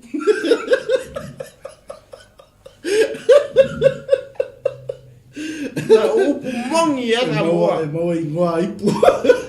E ke mau ai kusi pepelo ye vai. Kusi wharupenga kusi o ngapa. Se so e kusi o leola lo ngopo iei. Wa ai lo ngopo o kusi o leola. Amen. So e me le fa me o ku ki fi ngau I me o ngapa e le se me mau ai. O le me ka ku fi ngau ai. Ka ku fi ngau le ngo Yesu. Amen. Le ala wa fa lo ngol kai au ngi. E ke leo ka o fisiri lea. O e lo ko si alo ngore ku si leo lo. Ke si yango. Le au fa ko ko tino ke riso le au pa ia ma le au pele ka au. A fa o e mai mo me ka au ngi. Ie fa aka la fonga. Ia. Amen. Ia e aka malo mo ki ngo. Wa ku si alo ngore ku si o leo la. Amen. Awangi e aka mai soi me ka au ngi. Ai ke le o loa. Mai le mauki ngoa, ua kusia lo ngoa I le kusi o le ola. E kakau mai loa. E kakau mai loa. Amen. E ke loa. A kako fai kafa le kanga le la ma fai kau a kua. O I, e ke loa ai, le au wala e ke fai a. E ke loa ai, ua kusia lo ngoa I le kusi o le ola. Amen. La ma fai kau a kua. O le si foi va en Leatinuu pa. E le o se kusi foi se faia o nga po se kusi se makai. Ia. Wa nga pe o se kusi se faia o. Winga nga ingoa ke.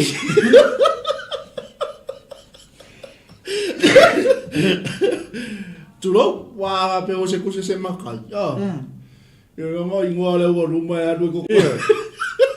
Kakala kunga nga ingoa nga extra ye. Amen. Bureta lo. E lo se kusi foi al pas. Io. Ele ali mau. Io.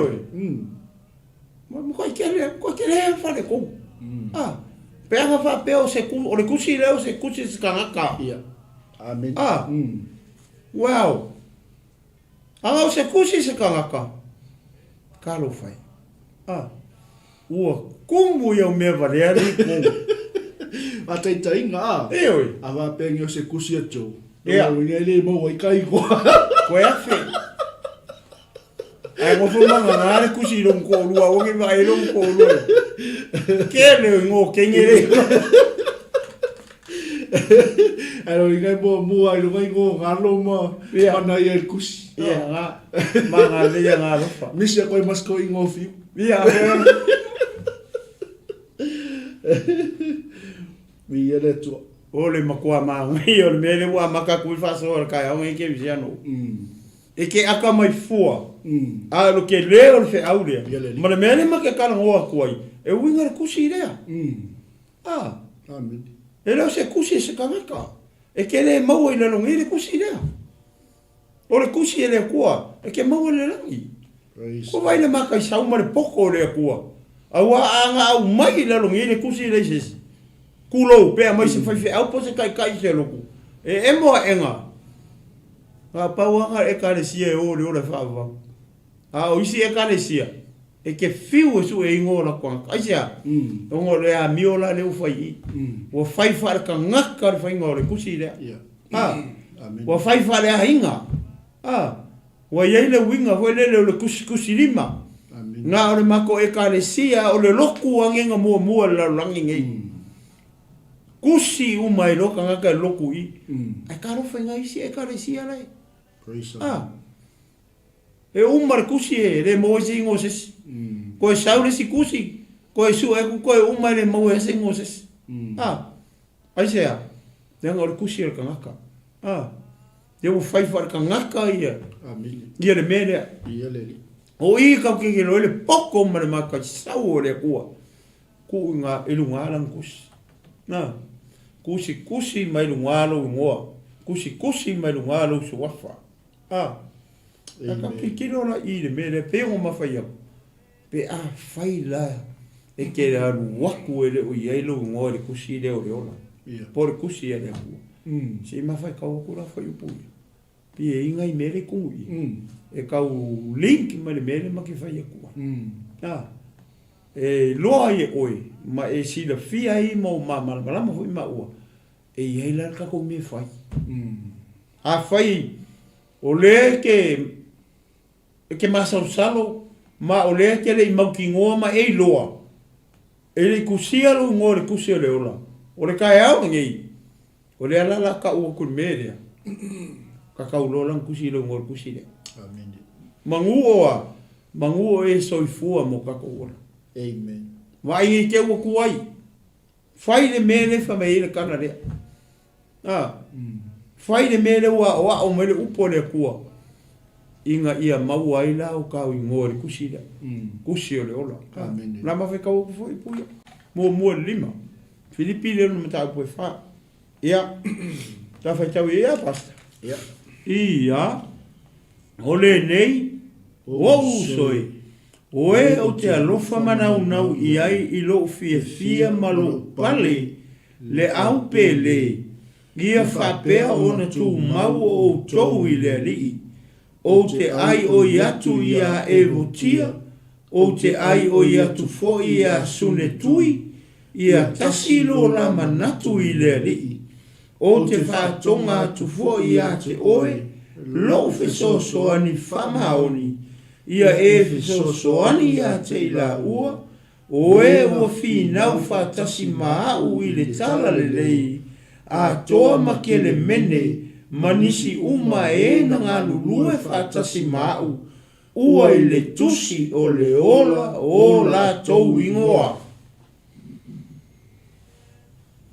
O e na ngā lulue whatasi maau. Ua I le tusi o le ola lo tau o la tou ingoa. Amen. O feo I le kusi le kaukala I le apostolo Paulo. O le langi. O le kusi lai le langi. Amen. A faila le umafa ya kunge ka a feo kako aku ngei. Fa peo le kusi le la ngei. La le o le maru la le feo. Le kusi le. Pega fa peo le lalo ngei le kusi le ola. Aka ko aku ngei la e o le maru le kusi le ola so e aku waranga I se ka le se la ku kusi fa peo. E so e aku nga so e ko ele mo yo ka ko ngo. O le ala le ka ko me o le afai. Pe fa fe foi. O nga ku sia o ka ko ngo le kusi le ola. O le ala ka ko me fai. O le ma ngai au foi pui e ia keo. O le ama I le fe au le afifi mai kongi. Ne a maka o nga kusi mai ele apostolo Paulo. Fai mai o le au pele. O ai le au pele. O oenga ke mai moa mai. O ma o kako. O le tino ke riso. O le au pele ke riso iso. Kiro le whainga o le kusi. A le apostolo. Pe o le ai oi mai le apostolo iai. O le ai oi mai le au pele. O le ai oi mai a oenga ke mai moa mai. O le ai oi mai le kalesia ke riso. Wai I kangaka I. E kolu kangaka le kau mai I. O le kele o kangaka. E le o mese mai le apostolo Paulo o lako ngoa. Hallelujah. E le o kaua e Paulo le kele o ingoa kangaka. Pau ai ngoa kangaka I pinpoint mai I le kusi le apostolo. Ngar kangaka le ingoa I a sune tui. O sune tui. O evotia. Ma kele mene. Wai e. Pau ai o kangaka. Amuiangi kangaka. Amuiangi kangaka o mense mai e whaiwhi au po le apostolo. O wheme I kangaka ia. E ngā rulu e whakasi ma le apostolo. Hallelujah. Sa moa ma le tino ke riso ma le kane sia. A ke riso le kai au ngei. E I loa le lei e le whaiwhi au oe. E I loa le lei e le whaiwhi au lau ngalue. E I loa le lei fo e lau whaiwhi au. o oe o le kangaka wa ku sia lo ngo le kusi da fa fe ngai lo fe au e lo fe au lo ngolui ai a fa pe e ke le ngolui e ke sau mai sola e lo le ya o fe au o ka ko fe ko fiki ya vai ka ko lu le ka mai I mai o ke ai oi aku I ka ngaka I e ko fai mai ea o ame a ka ngaka I e ko fai mai la pesko fa mai nga fi ngau fa kasi de nga ruenga re aku amen nga ngalu lue fa kasi mai la pesko ile nga ruenga re ku ai mai ska ngaka re fa mai la pesko ile lo I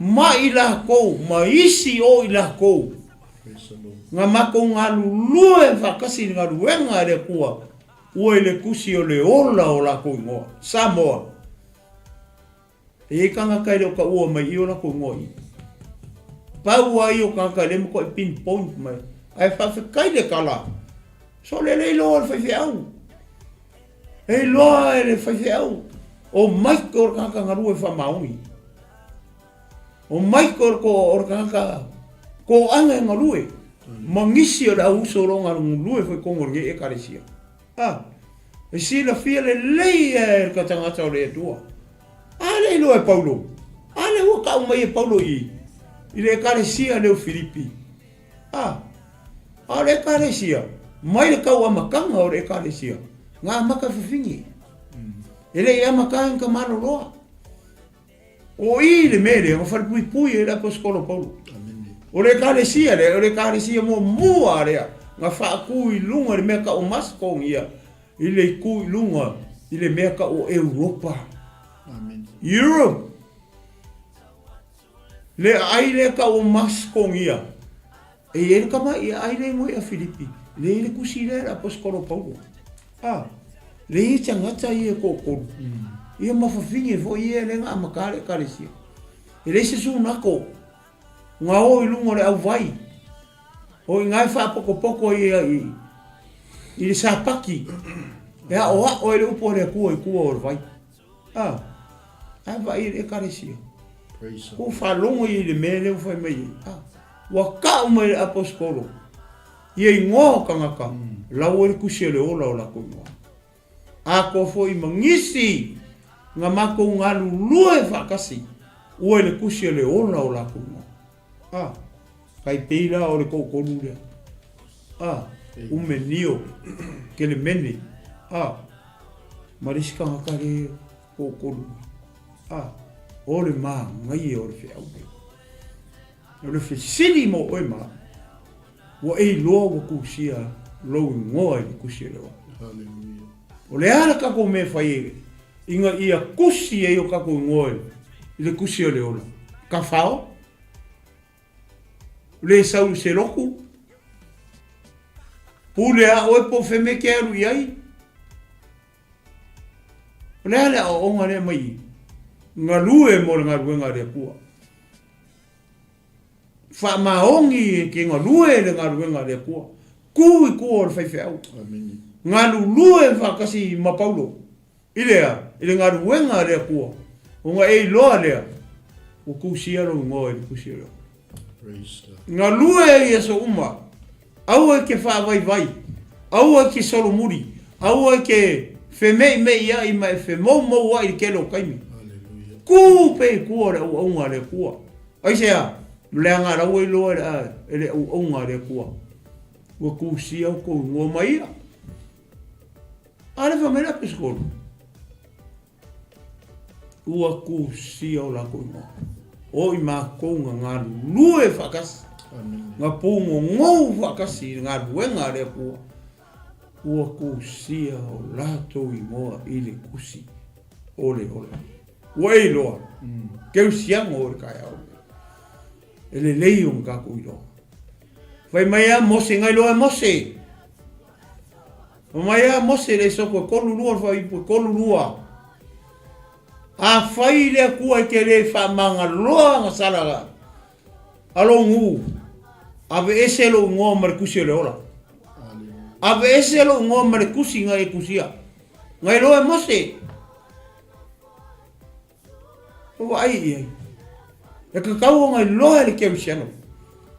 E kau ngai loa ele au pele. Ele au paia. O le au whakua kua o le tino ke riso. O e ngai ke mai mua, mai mama ua. E ka kau ngā kako i loa. Ua ku sia o kako i ngoa e le kusi o le ora. Ai whape whea pe a whai e le kusia. O kako i ngoa e le kusi o le ola. Le wakangi aku. Mose i le kua. Le kua. Wha mole a le mwhaionga e wha manga loa nga salare ngu. Ave ese lo ngoa marikusi o le ola. Ave ese lo ngoa marikusi nga e kusia. Aisea, lea lofa whakaikai. Lea lofa whawhaiwhi au. Leo manga o whaiwhi au e oki. Ai whaola ngu. Kau vai le loko o le kaikai. Ai a paulo o le kaikai i. Le kare sia le Filipi. Lama koa i whamakala lei mele apostolo. Ua ngai loa ka ngaka lewa i kusia o lako i ngoi o. Maisi ele i la ua ngā ia ka ua mai o lako i ngoa. Le sa nganu lue whakasi nganu ngare koa. La ua koi le kusia le ola o lako i ngoa. Ai whawhea mose. Wai le lofa o kai kai i le muu. Le ua i wanga whai aku i ai opa le po i sara elu. Whaamar mole a ele mawhainga e ave sea nga sala isa. La elu. Ia e so loi e sea loi ngoa mare kusi nga e kusia. Ake ki loa oe sa moa mare au kisi ano o kai au ngei. O le akua e fea hanga mea. Ka mai are kali e le akua ili whai upa i tolu suma le kolu. Ile e sua le kolu rua. Ka mai are kali e le akua. Oke ave se ale ngor ka ele usi kai me ke. E ave ese ale ku lo ngoa. Maro ngoa mo ka ko ngoa. Pe a fai o ka ko ke le usi kai ile ku. E fea me ale ku. Ai a fai o ele ke mai mo mai. Ile kai ao ngi o ka ngaka o le au nga. E ke usi kai ile ku. Ele ave se ara ele ku ro ngo. Ola ia no suafa ele kusi ole ola. Ai fa mai ele ku ia mose. O que so loi e sea i ngo ka ngaka. Anga sala maganga ele fa longo mai akia. Ese male feo me ale. Ngalue ngi ku mar fa maongi ku or ka ngaka ole ku. Ole aka wa ia ngai roai. O oe o tangata wa ku sia lo mo ile kusi ole ole. Mare vaenga muri e ke maua la e falinga e lua sefulu. Longa foi upu e sefulu manelima. Leo le fai uko e kako whamara si ka. Fai mai, ai se ua i loa, ua le ku sielo ngai ngoe le kusi o le ola. Ua lafo inga lea ile le pafi. Filipi, Samoa, le au ke usiano, le au pele, le tino ke riso, le au paia. Ua e loa le kai au nge uku siano ngor kusi le ola.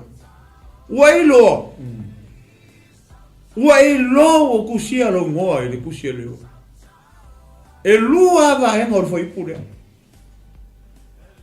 Ua e loa le kai au nge au e iei to tono le kare sia ke riso. Leo koi whamangaku mai le kusi lea. Ua e loa uku siano ngor tusi le ola. A fai wa e loa mi sa popo i le ko be a fai wa e loa be a fai wa e mauki ngoa ua ku sia lo ngoa i le kusi o le ola ma fua mai sea ma fua mai lau au nganga i le kua ma fua mai lau nga lue i kongo le karesia ke viso ma e ku i kua le au nga le kua E loa e fai au e. E loa e fai au. E loa e fai au kako uma. A le loa e Paulo. Le loa e Paulo ka uma ia sai con Filipi. Mare ka le si e Filipi. Fai mai o e nga mako fi ngau whakasi. I le kala le lei.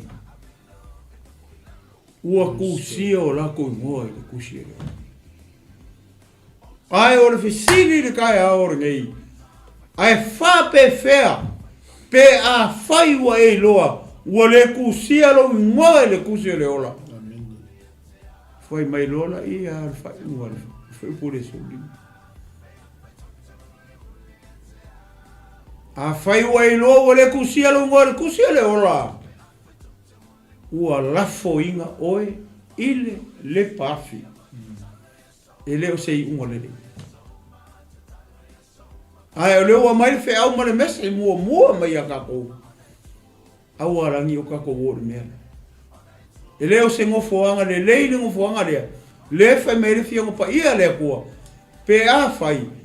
E leo kusia o kako ingoa le kusia lea. Ai a fai o kako mauki ngoma kako i loa i le fiafi ngei.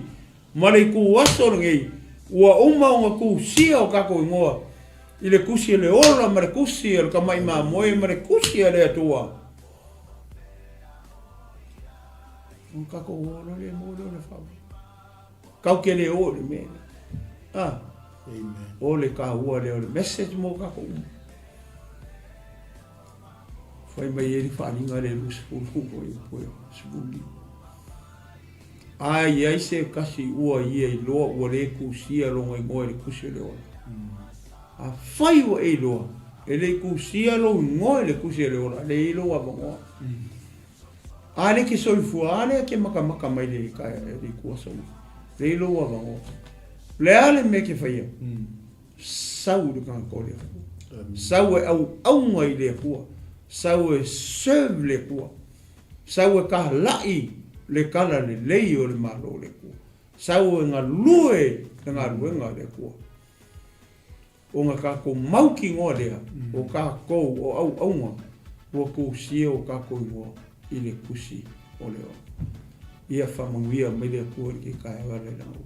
Wha akoa koe le ngā pa ia. Ia ringei sa wari ma ringei whi au i ai o whinangalo maloko o li taeao ni. Ia e masi o tino ke viso mare au whako kua mare au pa ia mare au pele li kai au. Sua wha Iesu. Basta. Amen. Ia leli. Nā rofa soe lau sunga toina. Nā rofa ile lau pale tato a inga le taeao. Ia le whanau pele i su. Malū le whafonga fo i whalongalonga le upo le atu. Ia u wholawhala ina mo i tato nei aso. Ai nā sina whapopolawa e tusa ma tato Malū taeao faaleagaga. Amen. Ia mo i tato nei taeao. O le maanga ia o le whaafilo inga la apostolo. Pese sila le sa moa i le. Mai o le nei, o u soi. O le o te alofa iai, ma o nau iai. Praise the Lord. Dear friends, I love you and long to see you. Mai lai o le apostolo.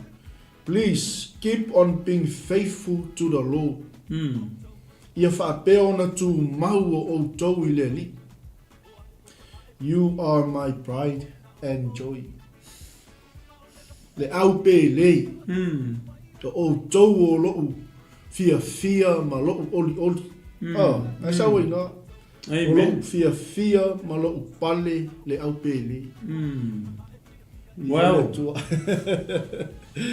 Mai ia la apostol Filipi. O usoi. O uso le tala le lei.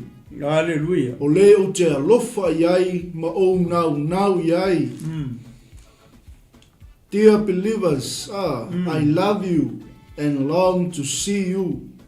You are my pride and my joy. Mai winga upua e fai ko inga polom puan ni kai awa. Amen. Honey, my friend. Yeah. You are my pride and my joy. O oe o lewa o fia iai ma o oli iai. Oe o la pali, le au pe le ma le whaatua. Hallelujah. O le au ngani le a tangata o Paulo, po le apostolo i le kalesia. Ongo le wa ia ile mele o kupu ko ngole kalesia le tino. Amen. Meila io o l'apostolo. E votia sune tui ia tasi lo o lo manatu i le li. Hallelujah. O le wingo le ngo e votia i tono tusi pa ia o le whainga malanga manuia. Le penga e saunoa o tangata ngalu lue wha tasi ma paulo i le tala le lei. Hallelujah. O le winga o le ngoa sune tui to tono o le fionga pa ia le tua. O le unga manuia. Po le taunu unga manuia. No winga o mo moli me ia te tatou. Le au ngao ni tangata i to tono o le ngalu winga. Hallelujah. A le upe ua yeise mea ua fe ese a ia. Fai meila i o le apostolo. E votia sune tui o te ai o yatu ia te oulua. Ia tasi lo oulua manatu i le li. Hallelujah. O te whaatonga atu fo ia te oe lo fe soasoani wha maoni. Ia e fe soasoani ia te ila ua. O e na fi nau whaatasi mao i le tala le lei. E votia sune tui o ka ngakanga fi ngau a kasi mala apostolo. Wow. Fela le okusi me la apostolo. La okusi mai falpuipui. Amen. Mai le au whatuatua. Le au pele. O la au pale o tau. Ma lo o fia fia. You are my pride and my joy. Ia o tau tu mawile. Ma ngai ai o uko tamalo. Wow. Ese Maya. Pastor. O la bekala sang. O le si me manga ia. O le lenga penga nga ole ku ia la posko. Ia. O yo lenga pa ia. Amen. O so sa o ale posko lo lenga pa ia. Amen. E fa mai ole so ani Ia. fa mauni. Hallelujah. Wow. Hallelujah. O me voi leo. E kei mi kau ki fe ese ia le fa na o le tu. Glory. E le kei me alu e le me ke le fe fi ai. E le me ke fa ngo ai le si tangata. E tino ke riso. Po lea e kalesia i le e kalesia po lea talitonunga i lea talitonunga. Amen. Ale fe me fa manga ko la apostole Filipi. E votia. Sune tui. Ke le meni. O te ai o yatu. Amen. O te fa atonga atu. Lo fe so ndela o la nang pa ia. Amen. A mai ai lo mariskanka i kua a toa makele mene manisi uma e na ngā lulu e whaatasi ma. Manisi uma. Ia. O le makua i kua kele o kangaka. E lo uma malelisi. E leo mense pera poskolo. O le makua i kua kele o kangaka. Manisi uma. Amen. Wow. Ma ngai ai o le ai oi ka malo. Ia whaapea o na tū mau o tou i le lii. Hallelujah. O le whainga malanga ngai ko ke whai malanga ai Filipi. O le whainga malanga ngai ko ke whai malanga ai Samoa. E kau ngupu i lona taunu unga le lei. E tau nupu i le manuia. Glory. Hallelujah. Amen. Praise the Lord. Please keep on being faithful to the Lord. Ia o tautu mau i le whaatua tua i le li. Amen. Oi, o oe ngai ke mai mua. Ma ua le whaasoa atu. O tangata whaatua tua. Amen. Tatou tu mau i le li. Ia i whaamangalo atu. Ia i whaamangalo mai. Hallelujah. Ma ngai ai o upo tamalo. You belong to the Lord, so I beg you to stop arguing with each other. Au finga me ongi ko. Ioi. A ko fai alo le mera nga. O rongo winga. E le ai mase so ko i se ngor kusi o le. Ia. Le moa. Stop it. Le mo le argue. Ia. Finga au. Fai to ina stop it. Stop it, honey. Aua Maila ia. And my true partner, I ask you to help them. O ile pa anga la apostolo le la ke nanga pa ia. Hallelujah. So esa o pele ke lua fai pa anga. Fai pa anga ile ngang pa ia o le tua. o le na te mawhaia mea uma, o le na te avatu le malosi a te oi, o le na te avatu le upo le poto, ma le upo le malama ia te oi.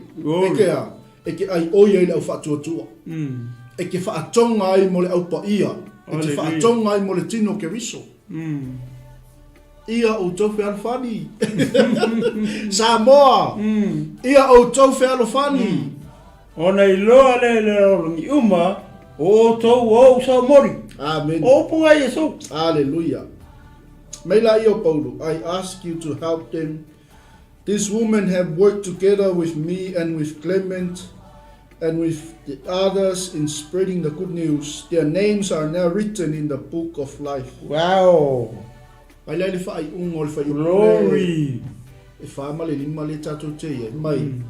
Always be glad because of the Lord. I will say it again, be glad. Always be gentle with others. The Lord will soon be here. Hallelujah. Ia o tau oli le li'i aua le aunoa o te toe whai atu. Ia o tau oli. Ia I lolo o tau wanga Malū e tangata umalawa. Ua lata mai le li'i. Glory. Hallelujah. Amen. Praise the Lord. Ke lo le ki wele I le tinu sa mo le tinu peli. Ia I lolo o tau wanga Malū e tangata. Be gentle to others. Amen. Wangi si kupula kamai.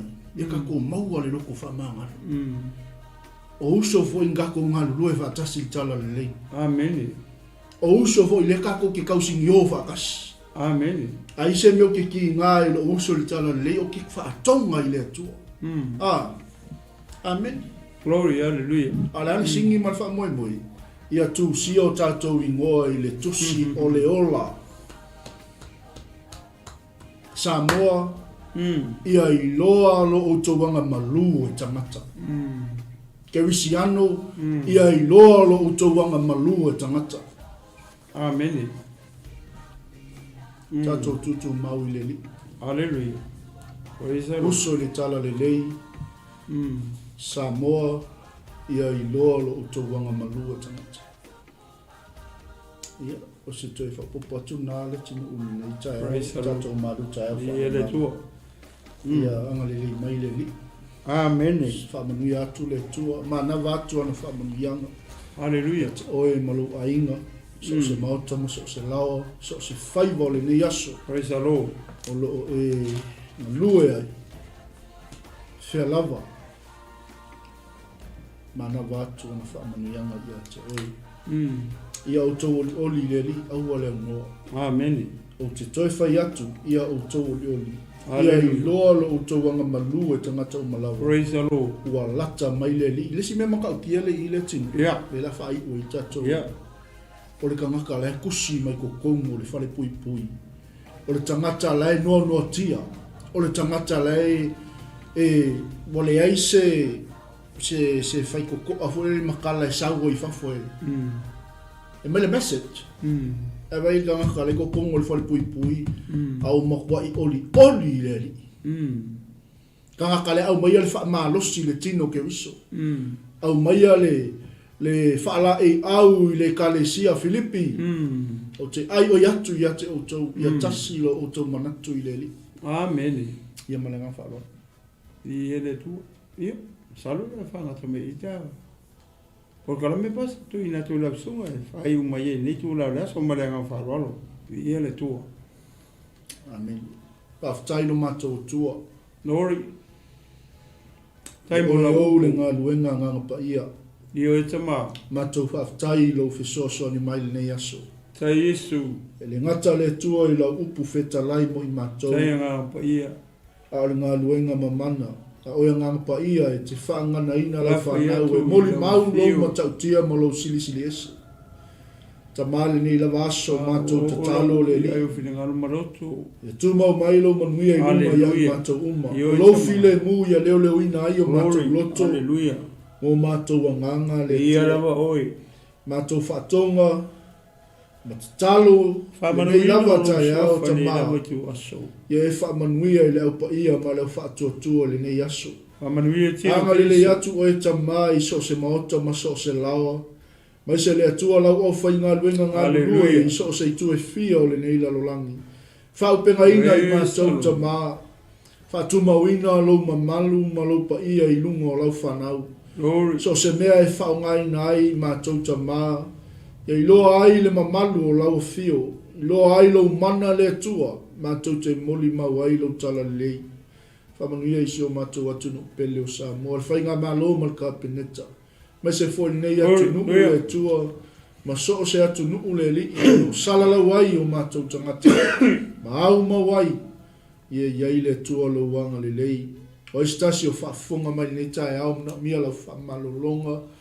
Ono ngase le tino le li wale atoa le malosi. Ai atu pai ane pai folo fa. Anga le li lau o fio. Pai atu le li. Aleluia. Mana wha malolo. O ai o mawhatia le atua. A venga ma mawha le nei o langa le li. Aleluia. Ta maa whasa o loto i oe lo mato o tua. Nganga pa ia. Pai atu le atua i se ainga le nei aso. Pai le atua mna mia lau soso ani lungo le ea i lungo le whonga le ele i lungo le sami. So se vaenga le atua. Whai loa le atua lau mana le nei. Aso lo mato o tua. Aleluia. Ia whamanuia mai por kalame whatulanga ina le nei aso. Whamanuia lau auna ia fiu tapina mai. Aleluia. Mai se le ali ie. Ia onisi o por kalame muli mai.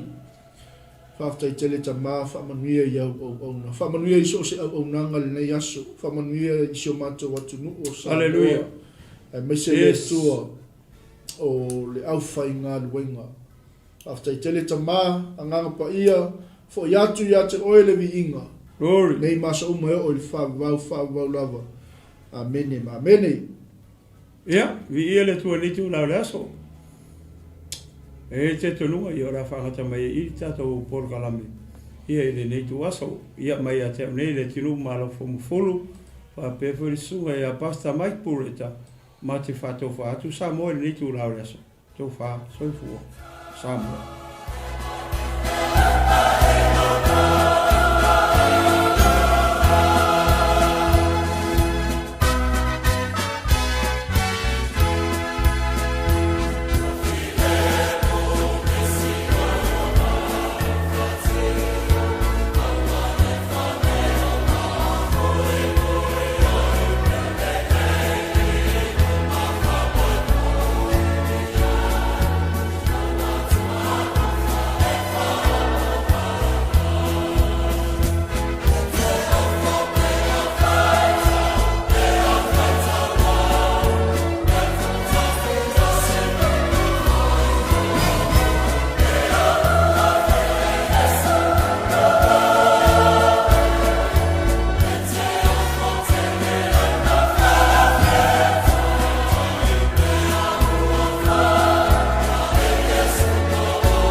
Malū